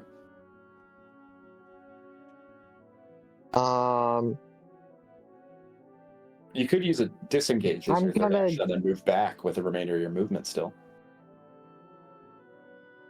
Yeah, I forgot you could split movement like that. That's probably my best option. I guess I can. Yeah, I can just move back to my original position. I'll do that. Correct. Okay. Angus, it's your turn, and then we'll call it for the night. All right. So Baquilla ended a move, but Baquilla, do you already have? Do you still have full temp? 6. I'm already at 6 of 6. Yeah. All right. So I'll ignore that, and I'll just double shield bash feels like the move. Cool. That hits. Cool. That's still no, that hits, yeah. Oh, okay. Cool. Okay, sounds good. It begins muling, but before it would go, Ignacio would go, but I think that is where we'll call it for the night because we're at time. So thank you everyone for playing. That was a really weird intro to this round. You guys actually did pretty well against these things, though. Astra and Ignacio did well holding them off until Baquilla and Angus arrived. So, yeah, cool. Well, that is this round for you guys. We won't play again for 2 weeks. Yeah. Any questions from anybody? Otherwise, we're good for the night. Cool. So if anybody wants to stick around, I got a couple of debug notes in my mind that I'd like to chat about if anybody's interested. But you are free to dial off otherwise. My first thought, though, that I'd like some feedback on is I think the cloud could use to be bigger because it'll put more people inside of it that will optimally hit it every round. And then I think I should reduce its health and increase its damage so that it lasts for less long, but it does the same commensurate amount of damage for its level. And what that would do is it would mean that players... It's the same threat that you can take it out, like, faster. Which I think is important because it has the niche damage resistance. Yeah. And so, like, a player like Brandon, like, can apply fatigue, which works for a couple rounds, but for too long, and I think it got boring for Brandon. Well, see, I would almost argue that, like, I feel like so far we've had a lot of monsters that are just, like, they're moderately tougher than us, but they just hit hard and we hit hard, and it's not... I feel like this being more of, like, a No, actually, it just has a lot of hit points. It's not gonna like kill you that quickly, but what do you do about this situation is kind of a fun, different Yeah. It's mechanic. more like problem solving, which is fun. It's just I can see why you'd want to switch it though. Yeah, I guess the issue is there doesn't really feel like, obviously we don't know the design of the creature. Yeah. But I think part of it is maybe there isn't that kind of like weakness to figure out. So you didn't mind that then? Well, in general? so what I would advocate for instead is like I like the construct of the monster. I think that it being fully resistant to like physical attack is hard, but if you make there be something else in the environment or some other capability of dealing damage it can still be small chippy damage, because it's like this is not a monster that you are designed to fight really. But like if there's something that's like you can do something with this instead of just where it's like I happen to have this weird extra ability that allows me to do not 0. Yeah. The using my ability for that was kind of useful. You get kind of the same result out of it, I think. But like Angus, for example, would have had like no things to do with the exception of maybe taunting. Taunting and healing allies. The calls that Angus has would have been helpful. But yeah, that makes sense. But I just kind of like, I think if you could just add something into that region, like down there, something in that room that just is like, hey, if you want to do this, it's not some insta kill or some like, it's super weak to this thing. It's just like, hey, here's a thing, here's like I like a shovel of the earth. It can be the shovel that's in case you well, no, at that like master digger's like thing. I got it, that's all physical damage. Like if you somehow wind up with that, I don't know if that's possible. What the thing would be in there that does non-physical damage, but I see the point. Anthony, you got the idea? Yeah, like if there was maybe like I don't know, an air pump or something, and so you had to like kite it over to like a wall that had a hand crank on one side of it, and then one person had to sit and like crank it for like a d6 of damage around or something like that. Might be interesting. Yeah, we can play with that. I like the idea. There's also the ruins to the right side of that don't have anything in them right now, so I think kiting it to there to do something useful would be kind of an interesting effect. But I don't know what that would be. We can think on that, Anthony. Yeah, some type of weird hollow fell electricity thing. Electricity would open electricity circuits would actually be good, because it'd be kind of fun, because then you could electrocute it, but only at the expense of also electrocuting people in it. I like that kind of an interesting idea, because then you're incentivized to like get players out of the way. I don't know. We'll have to play with that. It would also be a small amount of ambient light. Yeah, which would also be cool in that scene. I agree, and it would also attract you into that ruin over there. So I think electricity or something like that would be a good way to do that. Okay, that's a good idea. I think making it bigger also might speed that up a bit with a commensurate change in damage to make sure that it's not doing too much by being bigger. Okay, and then let's see. The other thing, you guys did some very interesting stuff at the beginning of that life with possibly maybe splitting up, but then changing your mind, and then the challenges associated with that occurred. I think it was kind of interesting to see what you guys did. You found the treasure chest, but then you dropped a lot of the treasure to go fast because you got in a position where you were in a lot of trouble for continuing. So I don't know if you guys had any thoughts on that. Back on the map that we were supposed to see the things. Yeah, I can do that. The overhead map. Mm-hmm. Yeah. Yeah. Now that I know that there's things there, I want to look at it. So this is the map, the overhead map. Oh, I was like, oh, there's a funny stone pyramid. I wasn't aware. Funny stone pyramid in that building. The first session, and I haven't described it since, but the first session I did distinctly describe like a script that includes describing 2 buildings. Yeah, but like I assumed they were just rubble, like sealed off. Yeah, but then when you get down and you've got sight into them, So there are the like the whole time you've had the dynamic lighting that gives you Maybe like, something into them. maybe something that would be useful as kind of a debug notice, like until we know, like, because you can describe the buildings, but I think that all of us had the same thought of like, okay, yeah, there's a building, but like It's ambiance. Well, Yeah, but I think so. I like. Are you concerned that you didn't notice that? Because I think that's like partly Well, design intent is that so what I was gonna you're not intended to propose- see the treasure chest right away. No, but I mean, what I was gonna say is like more.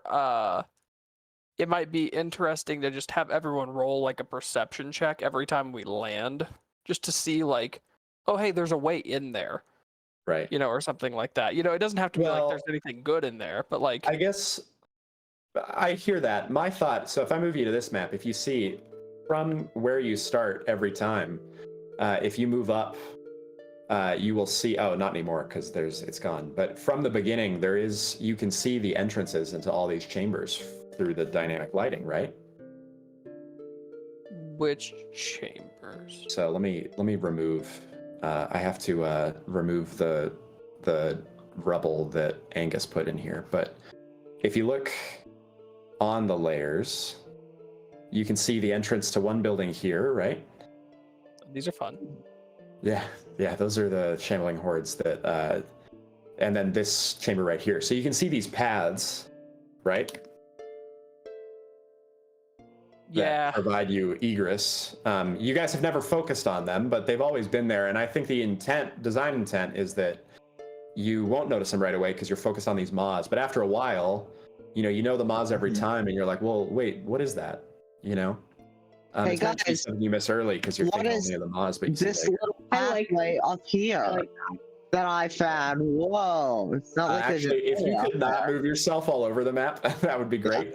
Because you, I you're wasn't not- actually looking in the area. I just noticed that there was that entrance there.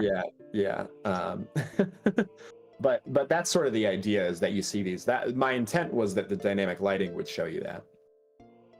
If that makes sense. It This is does. also- I think we just all selectively overlooked it. Which I think is the intent, is that you do Things for were a while. just that I see that there was an entrance more so. Like I could Right. just see that narrow sliver of light, and I'm like, Yeah.